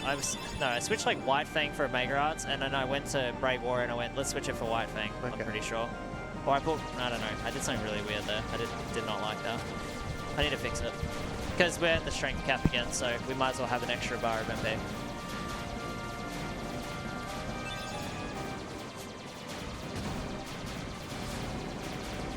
Alright. We're about to see the game lag an awful lot in the next part of this Gully mission. Yeah, last Gully mission of the run. Yeah, heading to the final world, where there's actually not many cutscenes at all. No.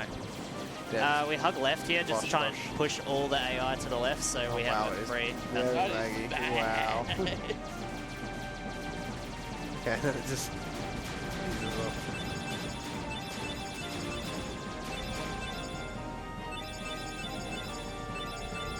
Check Ray of Light. Should be good. Yeah, do it before you move. Yeah. So this will introduce angels or invisibles. Some of the most annoying enemies in the Yeah. game. They are terrible. They have a lot of iframes in their attacks and stuff. And then, God forbid, they Invisibles plant their have, sword in. Invisibles have a desperation Yeah. move, which I don't think any other... Angels can also summon more angels as well, which is, so it's like, very frustrating. There's also like an invisible path you have to follow here. Yeah, isn't it like the rocks on the ground point the direction you need to go or something? Yeah. At first, yes, but then you can kind of abandon it towards the end and you can speed sort of line skip straight. When you go into encounters, it actually shows you the tunnels, like in Oh, the really? I actually didn't know that either. So I just brute forced this. Yes, same. I thought that it just created a little arena for you. Yeah, so the combat arenas, you're in kind of shows you the direction as well from there as well. So yeah. Goofy's just being the smart one in this group, just trying to create optimism with the group. We love these eyes.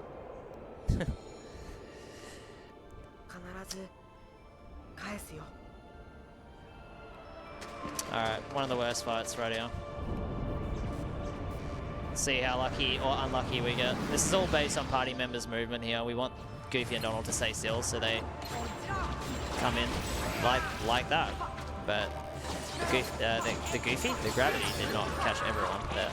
Yeah, so as I was saying before, the gravity has percentage-based damage, so as you can see, it does like basically like 80% of the health the first time. Yeah, that's the desperation move we were talking about. Yeah. Invincible drink, Yep, all of that. still iframes, yep.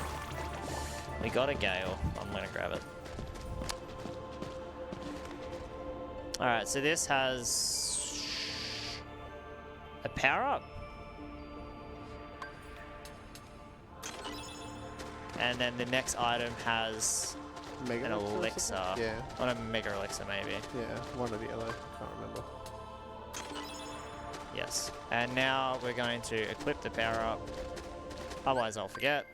Fix your equipment as well. I already did it. Okay. Did it at the start. Angel Stars, this is the most annoying fight. Yeah, End of the World is quite RNG heavy, and having like just a really solid End of the World can change like a good run into an amazing run.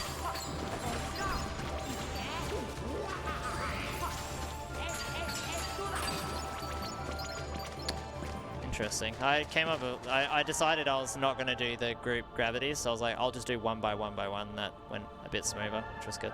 So at the end of this beginning section, he's going to fight Behemoth again, but this time, unless the strat has changed, he's going to spam gravities on him because Behemoth in Hollow Bastion registers as a boss, so the gravities don't work as well, but in this section he registers as a Heartless. So the gravities do a lot more damage, and you'll see that the health just gets drained. I think you do, what, 8 or something, right, to start off the fight? Something like that, yeah.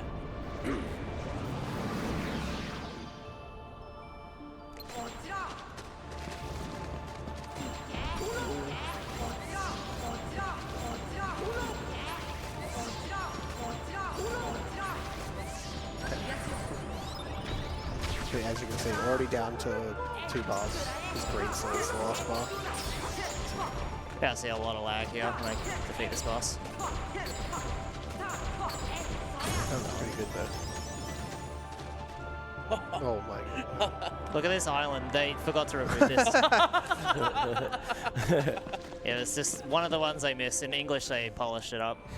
Funny little quirk of J again, coming into full effect.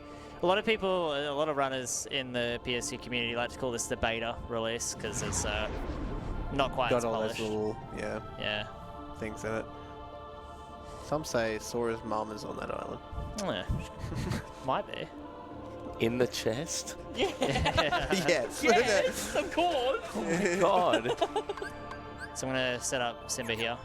So we're going to be using Simba in a second. Finally get to use Simba after getting him at the very start of the game. This is the... Oh, no, not quite yet. Not quite. A bit early. This is like a kind of boss rush. It's like a fight rush. It's basically every keyhole you've unlocked is pink. Every keyhole, every fight that I do in this section is worlds I didn't unlock the keyhole in. So you'll notice I go to Atlantica and Olympus Coliseum and 100 Acrewood. Yeah. But 100 Acrewood you always got to go to anyways. So it's like you're correcting that world within Yeah. that world. Yep, so he's gonna do Simba here. I don't know if it's the same strategy, but I think it's 2 charge to stun the bats because they will start like charging at you, and then he'll do a full charge, and that should. So it's a little different with Jay. Yeah, So I thought it might be. That's why I was quite sure. 1, 2. 2, and then we do 1, and then 1. Oh, okay. And now we do full charge. And hope the defender does not. He slowly makes his way. Okay. And then he's safe. This is a recent strat change. We used to actually just use R's and go crazy in this fight and just try to defeat everyone. Does Simba just charge really slow in this, or is it just... His bar goes down slower, but it does seem like that It is looks, the case. it looked like the blue bar charged way slower. Alright, so we got another 1J quirk coming up here. I know I keep infinitely talking about weird quirks, but here's another one coming up here. In Atlantica Portal, in English, you have to defeat every Heartless before you move on. In J, you only have to defeat the big fish. Oh, okay. So you just lock on fire and done? Yes, yeah, well, we got to defeat this first wave, and then the big fish will spawn. I do a Keyblade swing, so it spawns the fire faster as well.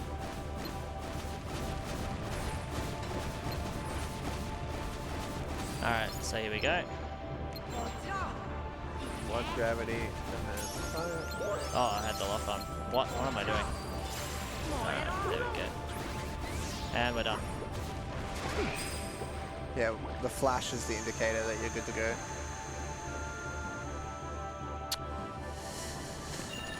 Oh, big moments coming up in this run here. We're coming up to the hardest boss in the entire game. Yeah, so we mentioned Chernobog, what, 4 hours ago? Something like that? Yeah, we have arrived. We've finally gotten to this boss. Our timing is excellent. Just like how I spoiled the whole story in the first like 6 minutes.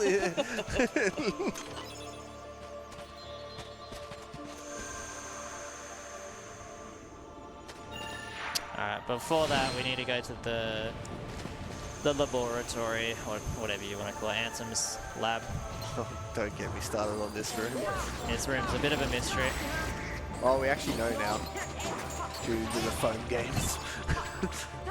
Is that what explained that? The phone games? Yep. Oh wow, damn. That's what I said. Yeah. Yep. And it's really important. Basically, it's a time machine. Oh, okay. That's like the real Shout deal. Tekken. Shoutouts to Tekken. Shoutouts to time machines. Alright. White full health. I'm gonna just cure. Nice. Alright. Chernobog. Alright, you're gonna see health, and you're gonna be like, why is the health bar not going down? It's because he has so much health that they could not create enough different colors, so his health goes well beyond the maximum amount they designed for. So you're about to see that in a second. It's a real shame that the character from Fantasia does not get its own, like the unique Fantasia music like it does in English. Yeah, it's such a nice touch, actually.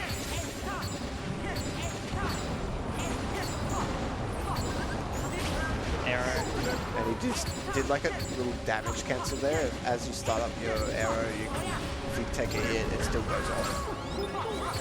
Yeah, so Small little optimization. normally the only boss, as far as I can remember, that has this health bar issue is Sephiroth in Olympus. So it's quite a lot of health.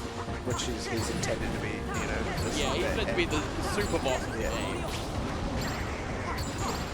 So yeah, it's just, there we go.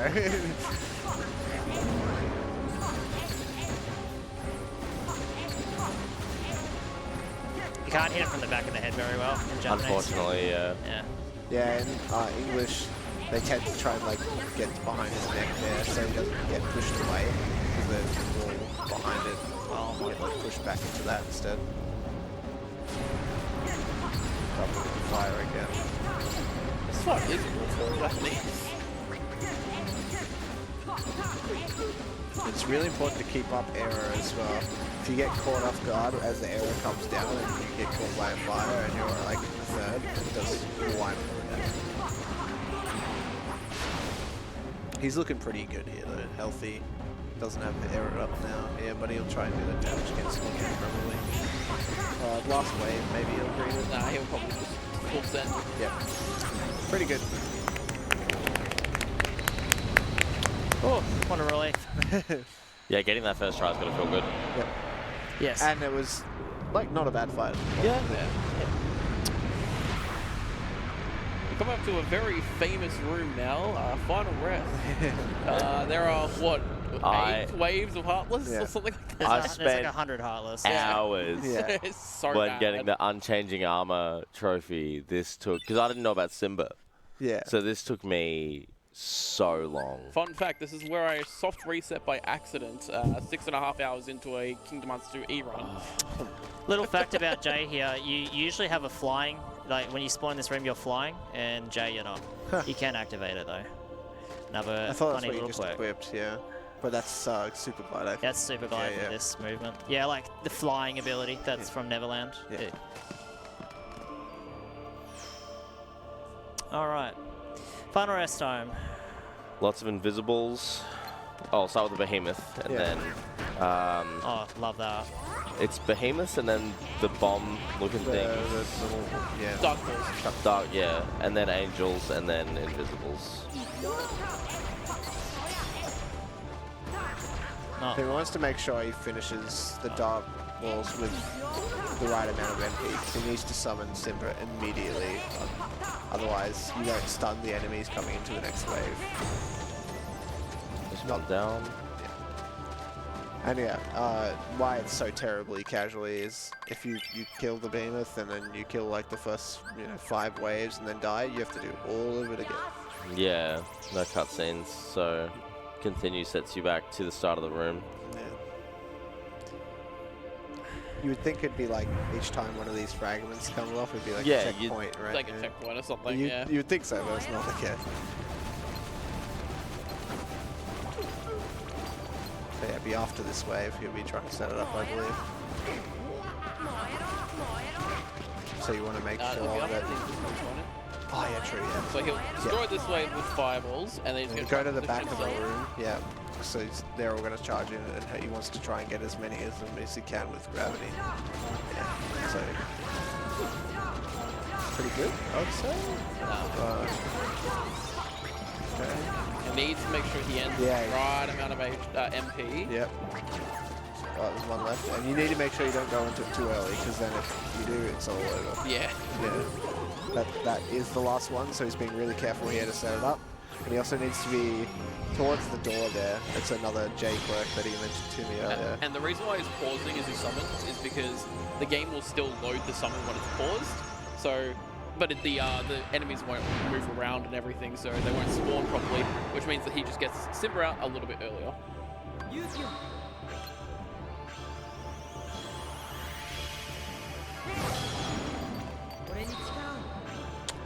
The Simba roar is much slower in the original, you can notice. Yeah, those angels almost got to. I was a little bit worried. Yeah. It's fairly consistent if you get it out quickly, though. As you can see, each new wave comes in and explode. And oh, okay. You have to do, on the 4th wave, you do 4 tick. And a small charge will stun them and allowing him enough time to get out of the full one. There's the last wave. And all good. Nice.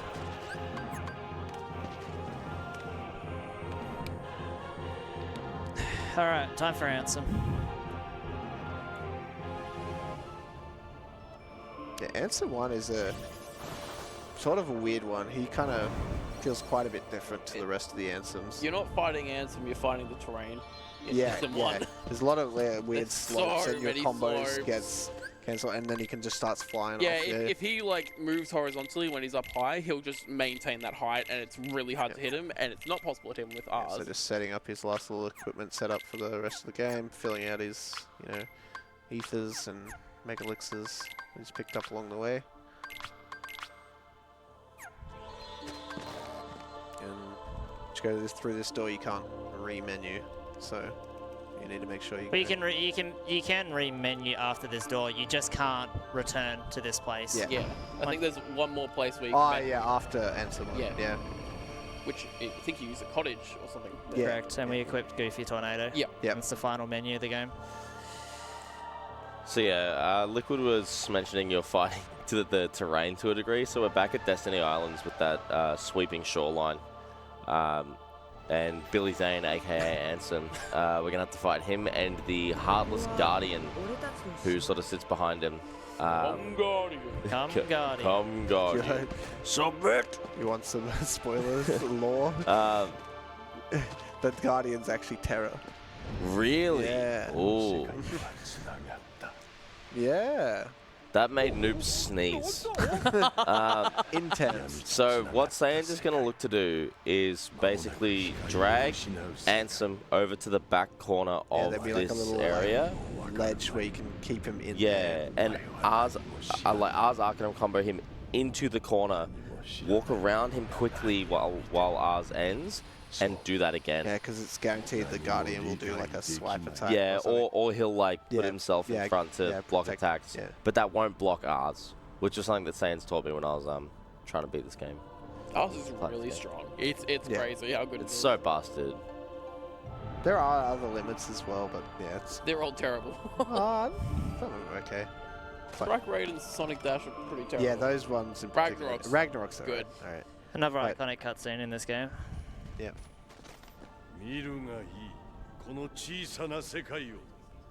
Just real supervillain kind of dialogue. With his, ominously facing the sea. Sounds saying croissant there. Yeah. I would like a croissant. He's not saying I am croissant. hungry. I don't know about you guys. I'm quite hungry. I might go as well. get a HSP after this. I was thinking 10 cheeseburgers. Each. Each. Don't worry.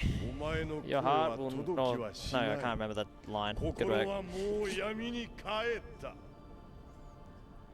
All worlds end in darkness, and also end. The heart is no different. Yeah, it just goes into more darkness dialogue. Darkness grows within it, darkness grows, consumes it, such as its nature. A couple of key moves that Saiyanz is going to want to avoid is the submit move, where the Guardian will sort of swipe up and then down. If it hits Sora, it sort of plants something on him that basically Will the Guardian occasionally do damage to him. Yeah, the Guardian will also try and like grab him and hold him and whatnot. What that will do is it'll actually change his attack button to be like grabbed. Yeah, and then you get grabbed. And all the while Ansem is like ominously floating towards you with just like a ball of death around him. And he has little destructo discs as Yeah, well. yeah, but if you can reflect those back at him to stun him, which is, it becomes one of those things where it's like, it's good and bad. Yeah. Like, it's... But don't worry, Saiyanz the warrior of The L Saiyanz, the warrior of space. He's used to destructo discs. He's an expert. Learned from Krillin himself. There we go, that's the spot we want. Yeah. I want him to stay there as long as possible. Yeah, you can see where the terrain starts to get a bit frustrating here. Yep.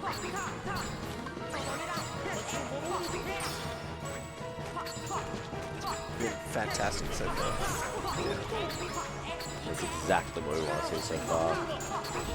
Like, the Rs is always going to push him away, but as long as you start your combos and push him back in. Oh, I didn't get the tech there, unfortunately. Hopefully it doesn't fly away. Yeah, this is where we get a bit... Okay, or he might be able to recover here. Oh, it got Donald, I think. Yeah, it got Donald. Got that. So Yeah, so you can see just how busted ours is. Yeah, just iframing through that all attacks, yeah.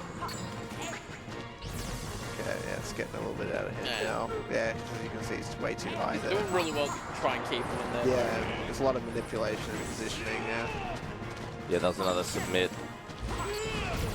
Okay, good dodge. Right, looks like he's back in the vortex. Yeah. Come Guardian.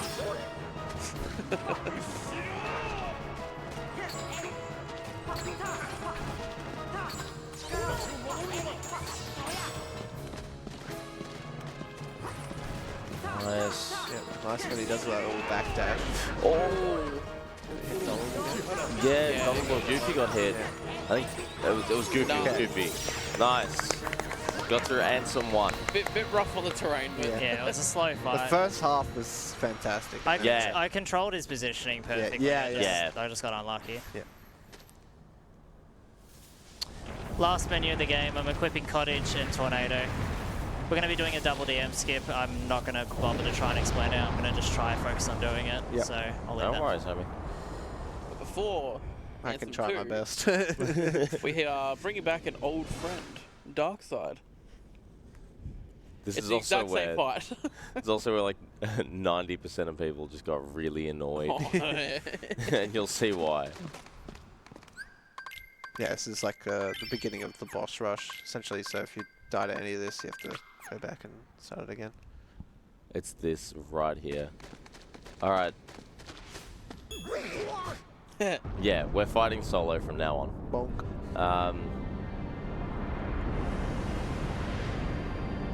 At the very least, we're not fighting the terrain. Yeah, now it's back to flat ground, thankfully, but... Yeah, Oz through the shockwave. There is a way that Saiyanz can climb up the arm here. Yeah, he probably will have to do it. It's always worth trying. Just sort of... There you go. I'm hesitant to call it like a one cycle fight, but it just means that like it's really quick basically. Yeah. Yeah, you don't have to wait for the hand to come back down to do the last part there. Beautiful. Alright, now answer 2. This is a really We'll let him difficult focus fight. up and then I'll try and explain it Yeah. after, I guess. Basically, he's looking at HP gates. He needs to keep them at very specific points.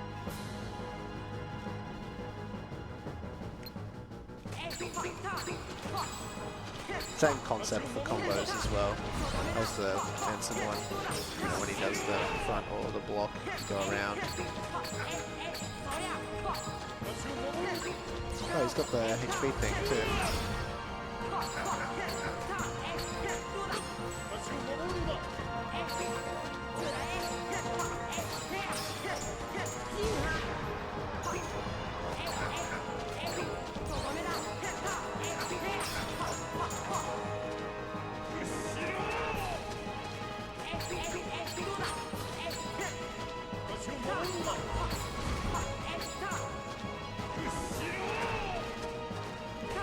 Playing it a bit safe there to set up the HP gate.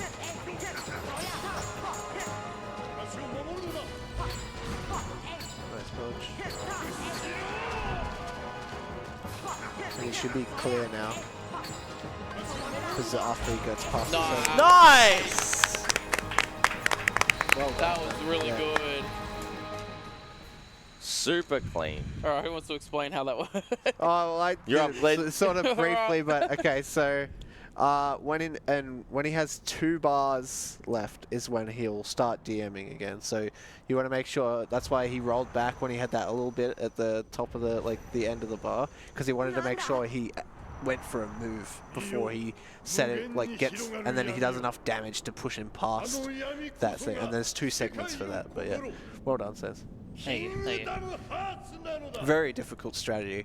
Honestly, when I was doing 1FM, it's a little bit easier on 1FM. It was like, I just sort of expected to get DM'd. I was like, and just like I'll just deal with it. yeah, it's like, I'll just take the time loss. Here comes cutscene skip though. The one cutscene skip in the whole run. Let's see if I can get it. Yeah, Also, just World Saiyanz of was Darkness. practicing that in the practice room and did not get it a single time. So, clutching it out in the run is pretty sick. Yeah, we're on the boat. You're about to see the 1J camera in full effect in this fight as well. You're about to see the most disgusting camera in Kingdom Hearts history in this fight.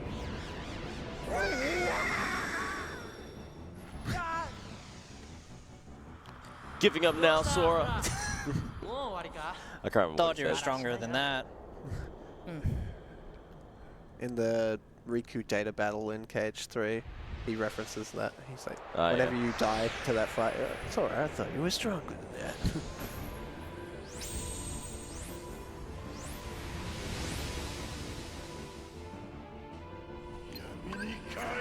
So you'll also notice that we're fighting solo now.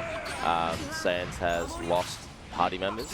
Again. Yeah, so basically the way this is going to work is there's going to be Ansem 3 with the cutscene skip at the end. And then there'll be another phase of the boat fight. You'll have to fight some other part of the boat.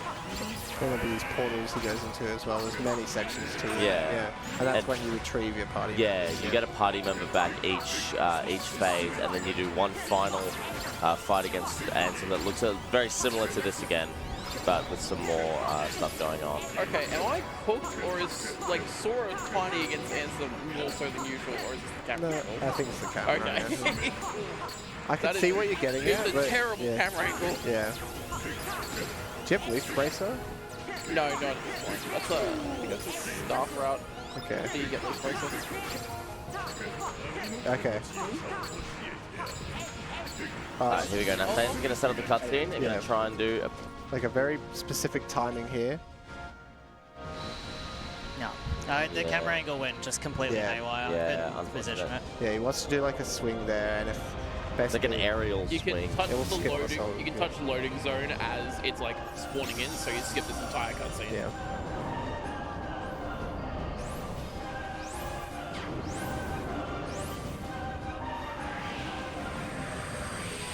It costs about 12-14 seconds. Not getting it. Yeah, so not the worst, but maybe time save counts. Nice R's here as well. Yep. Hopefully can clean it up in 2. I'll also really quickly touch on, we've mentioned a lot of things that are like, oh, that's 10 second, 12 second, 20 second time save.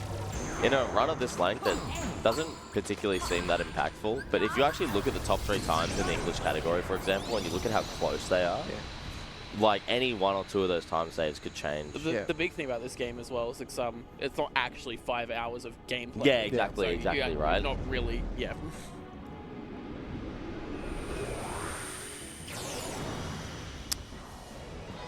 I find this strat pretty nostalgic. So it's a setup we used to do in FM PS3. I don't think we do it anymore, but it works well here, so I'm going to do it.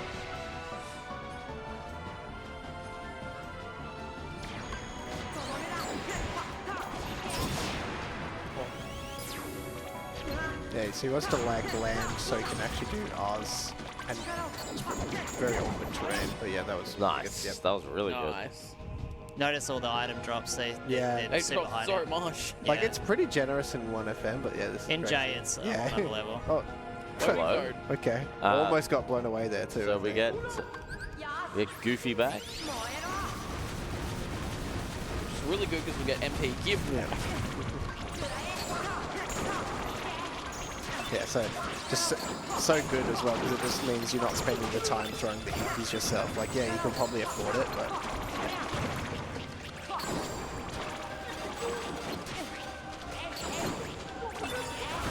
Oh, this is going... Unfortunately, yeah. Teleport. And there's still 2 or 3 left, I think, too. Get him, Goof. Like, Goofy's dead, man.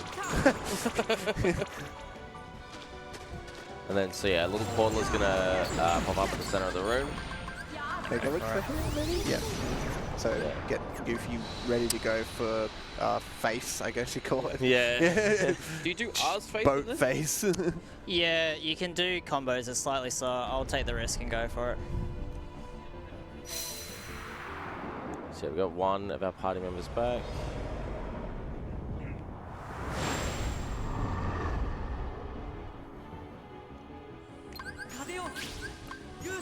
Yep, set up arrow on Goofy here as well, because Goofy's tornado, when he gets up close, actually does quite a bit of damage. So you want him to stay alive. So you take the effort to put arrow on him as well. Which, I guess we didn't even mention what it does, but gives you a defense up. Basically makes you take like close to half damage. Which is busted Yeah, to have. As the base level version of it, that is too strong. Yeah, Aroga is actually from the Clock Tower Super Boss. Maybe it's different in chain. Yeah, maybe, yeah. Anyway. Yeah, irrelevant, yeah. This is going really well. Yeah, this is remarkably good right now. And then falling down, yeah. Oh, there we go, that was close, yeah. 1 or 2 more of these and we should be good. I think Goofy isn't doing much though. So we don't expect much of him. He's there to give us MP. Doing a fantastic job. Yeah, filling everything up. Last mob fight, I guess, unless you count the heart, but Yeah, the little core thing, but This is the that dies in invisible about for- 2 seconds, so yeah. once again, want to avoid the invisibles, hopefully. Yeah, same sort of concept as the final rest. It's expecting them to come in. Hopefully they landed the gravity that you just throw in front of them. Yeah, that's unfortunate, yeah. I think it's 2 of them as well. I don't know, maybe. Nah, it's just the one.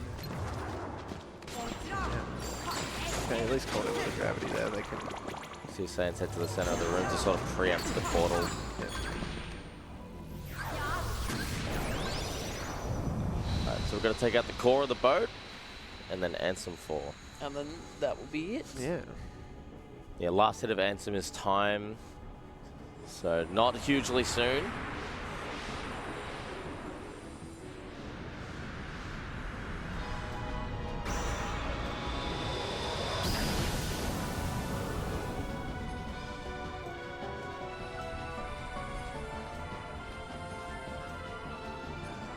Okay, so he's going to come into this middle bit here.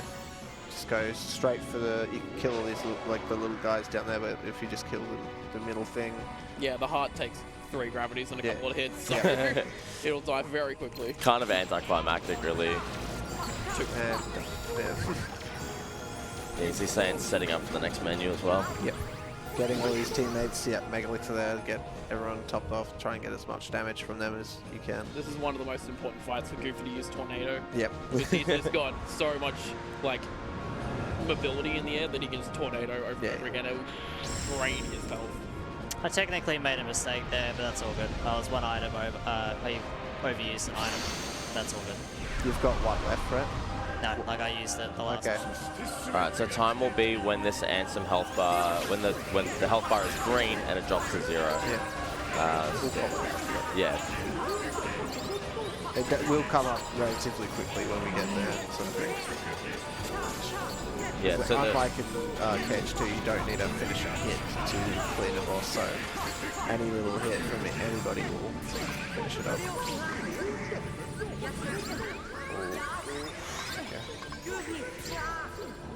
Okay.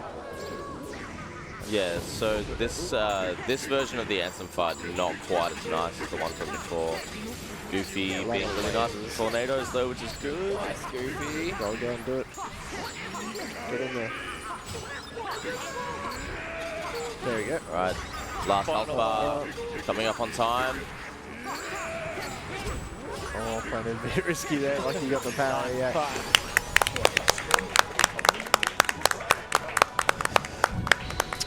Pretty good considering the terrible early game I had, so yeah, pretty happy with that. Yeah, not bad, That's actually a PB if it was like a week ago, so.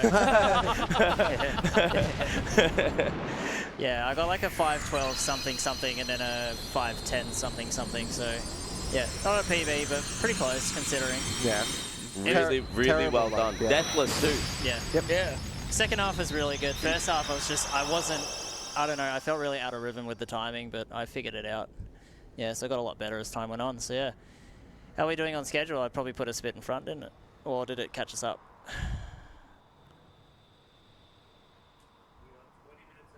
We had 20 minutes ahead. That's maybe a little too much, but okay. Oh, there you go. Well, thank you everyone for watching and sticking around. It's like 6:30 in the morning. Really appreciate everyone. Time who for stayed around for the run. bed. The sun is up, yeah. Thank you for hopping on commentary. It means a lot. Thank you ASM for having me on. Yeah, make sure to donate. Check out the runs coming up and check out the incentives. It's a great cause and appreciate you all having me. If you want to see more of this, check out speedrun.com/KH1. And yeah, it's a great community there that can help you get set up. Yeah, there's a Discord as well with good large amount of resources. Yeah. And most people are pretty happy to see a new runner and like, yeah, all right, let's do whatever, keep him around. Yeah. Don't let him escape. Yeah. Don't let him out. Don't let him out. Yeah, that's it. Yeah, anything else or? Thanks for having me. Good, yeah. I had a fun time. Sweet. Shout outs to Recoil.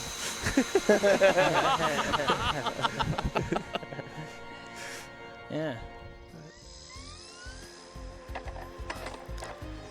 Awesome. What a fantastic run. We are going to go into a little bit of a setup block just while we get things ready to go for the morning. It's good to really thank MSI for sponsoring ASM2024. MSI Computers stands as a global powerhouse in gaming and content creation, reaching across more than 120 countries. Renowned for their cutting-edge products including laptops, desktops, graphics cards, monitors, motherboards, peripherals, and more. MSI works closely with the gaming community to optimize product design, embodying their commitment as a true gaming brand.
Fantastic. Good morning, ASM. It is very close to 7, and it's time for us to take a bit of a more relaxed journey into the world of Bulk Slash. This will be a very chilled out, long-term run. Nothing exciting happening whatsoever. And for that, we'll send it straight over to Pidgey.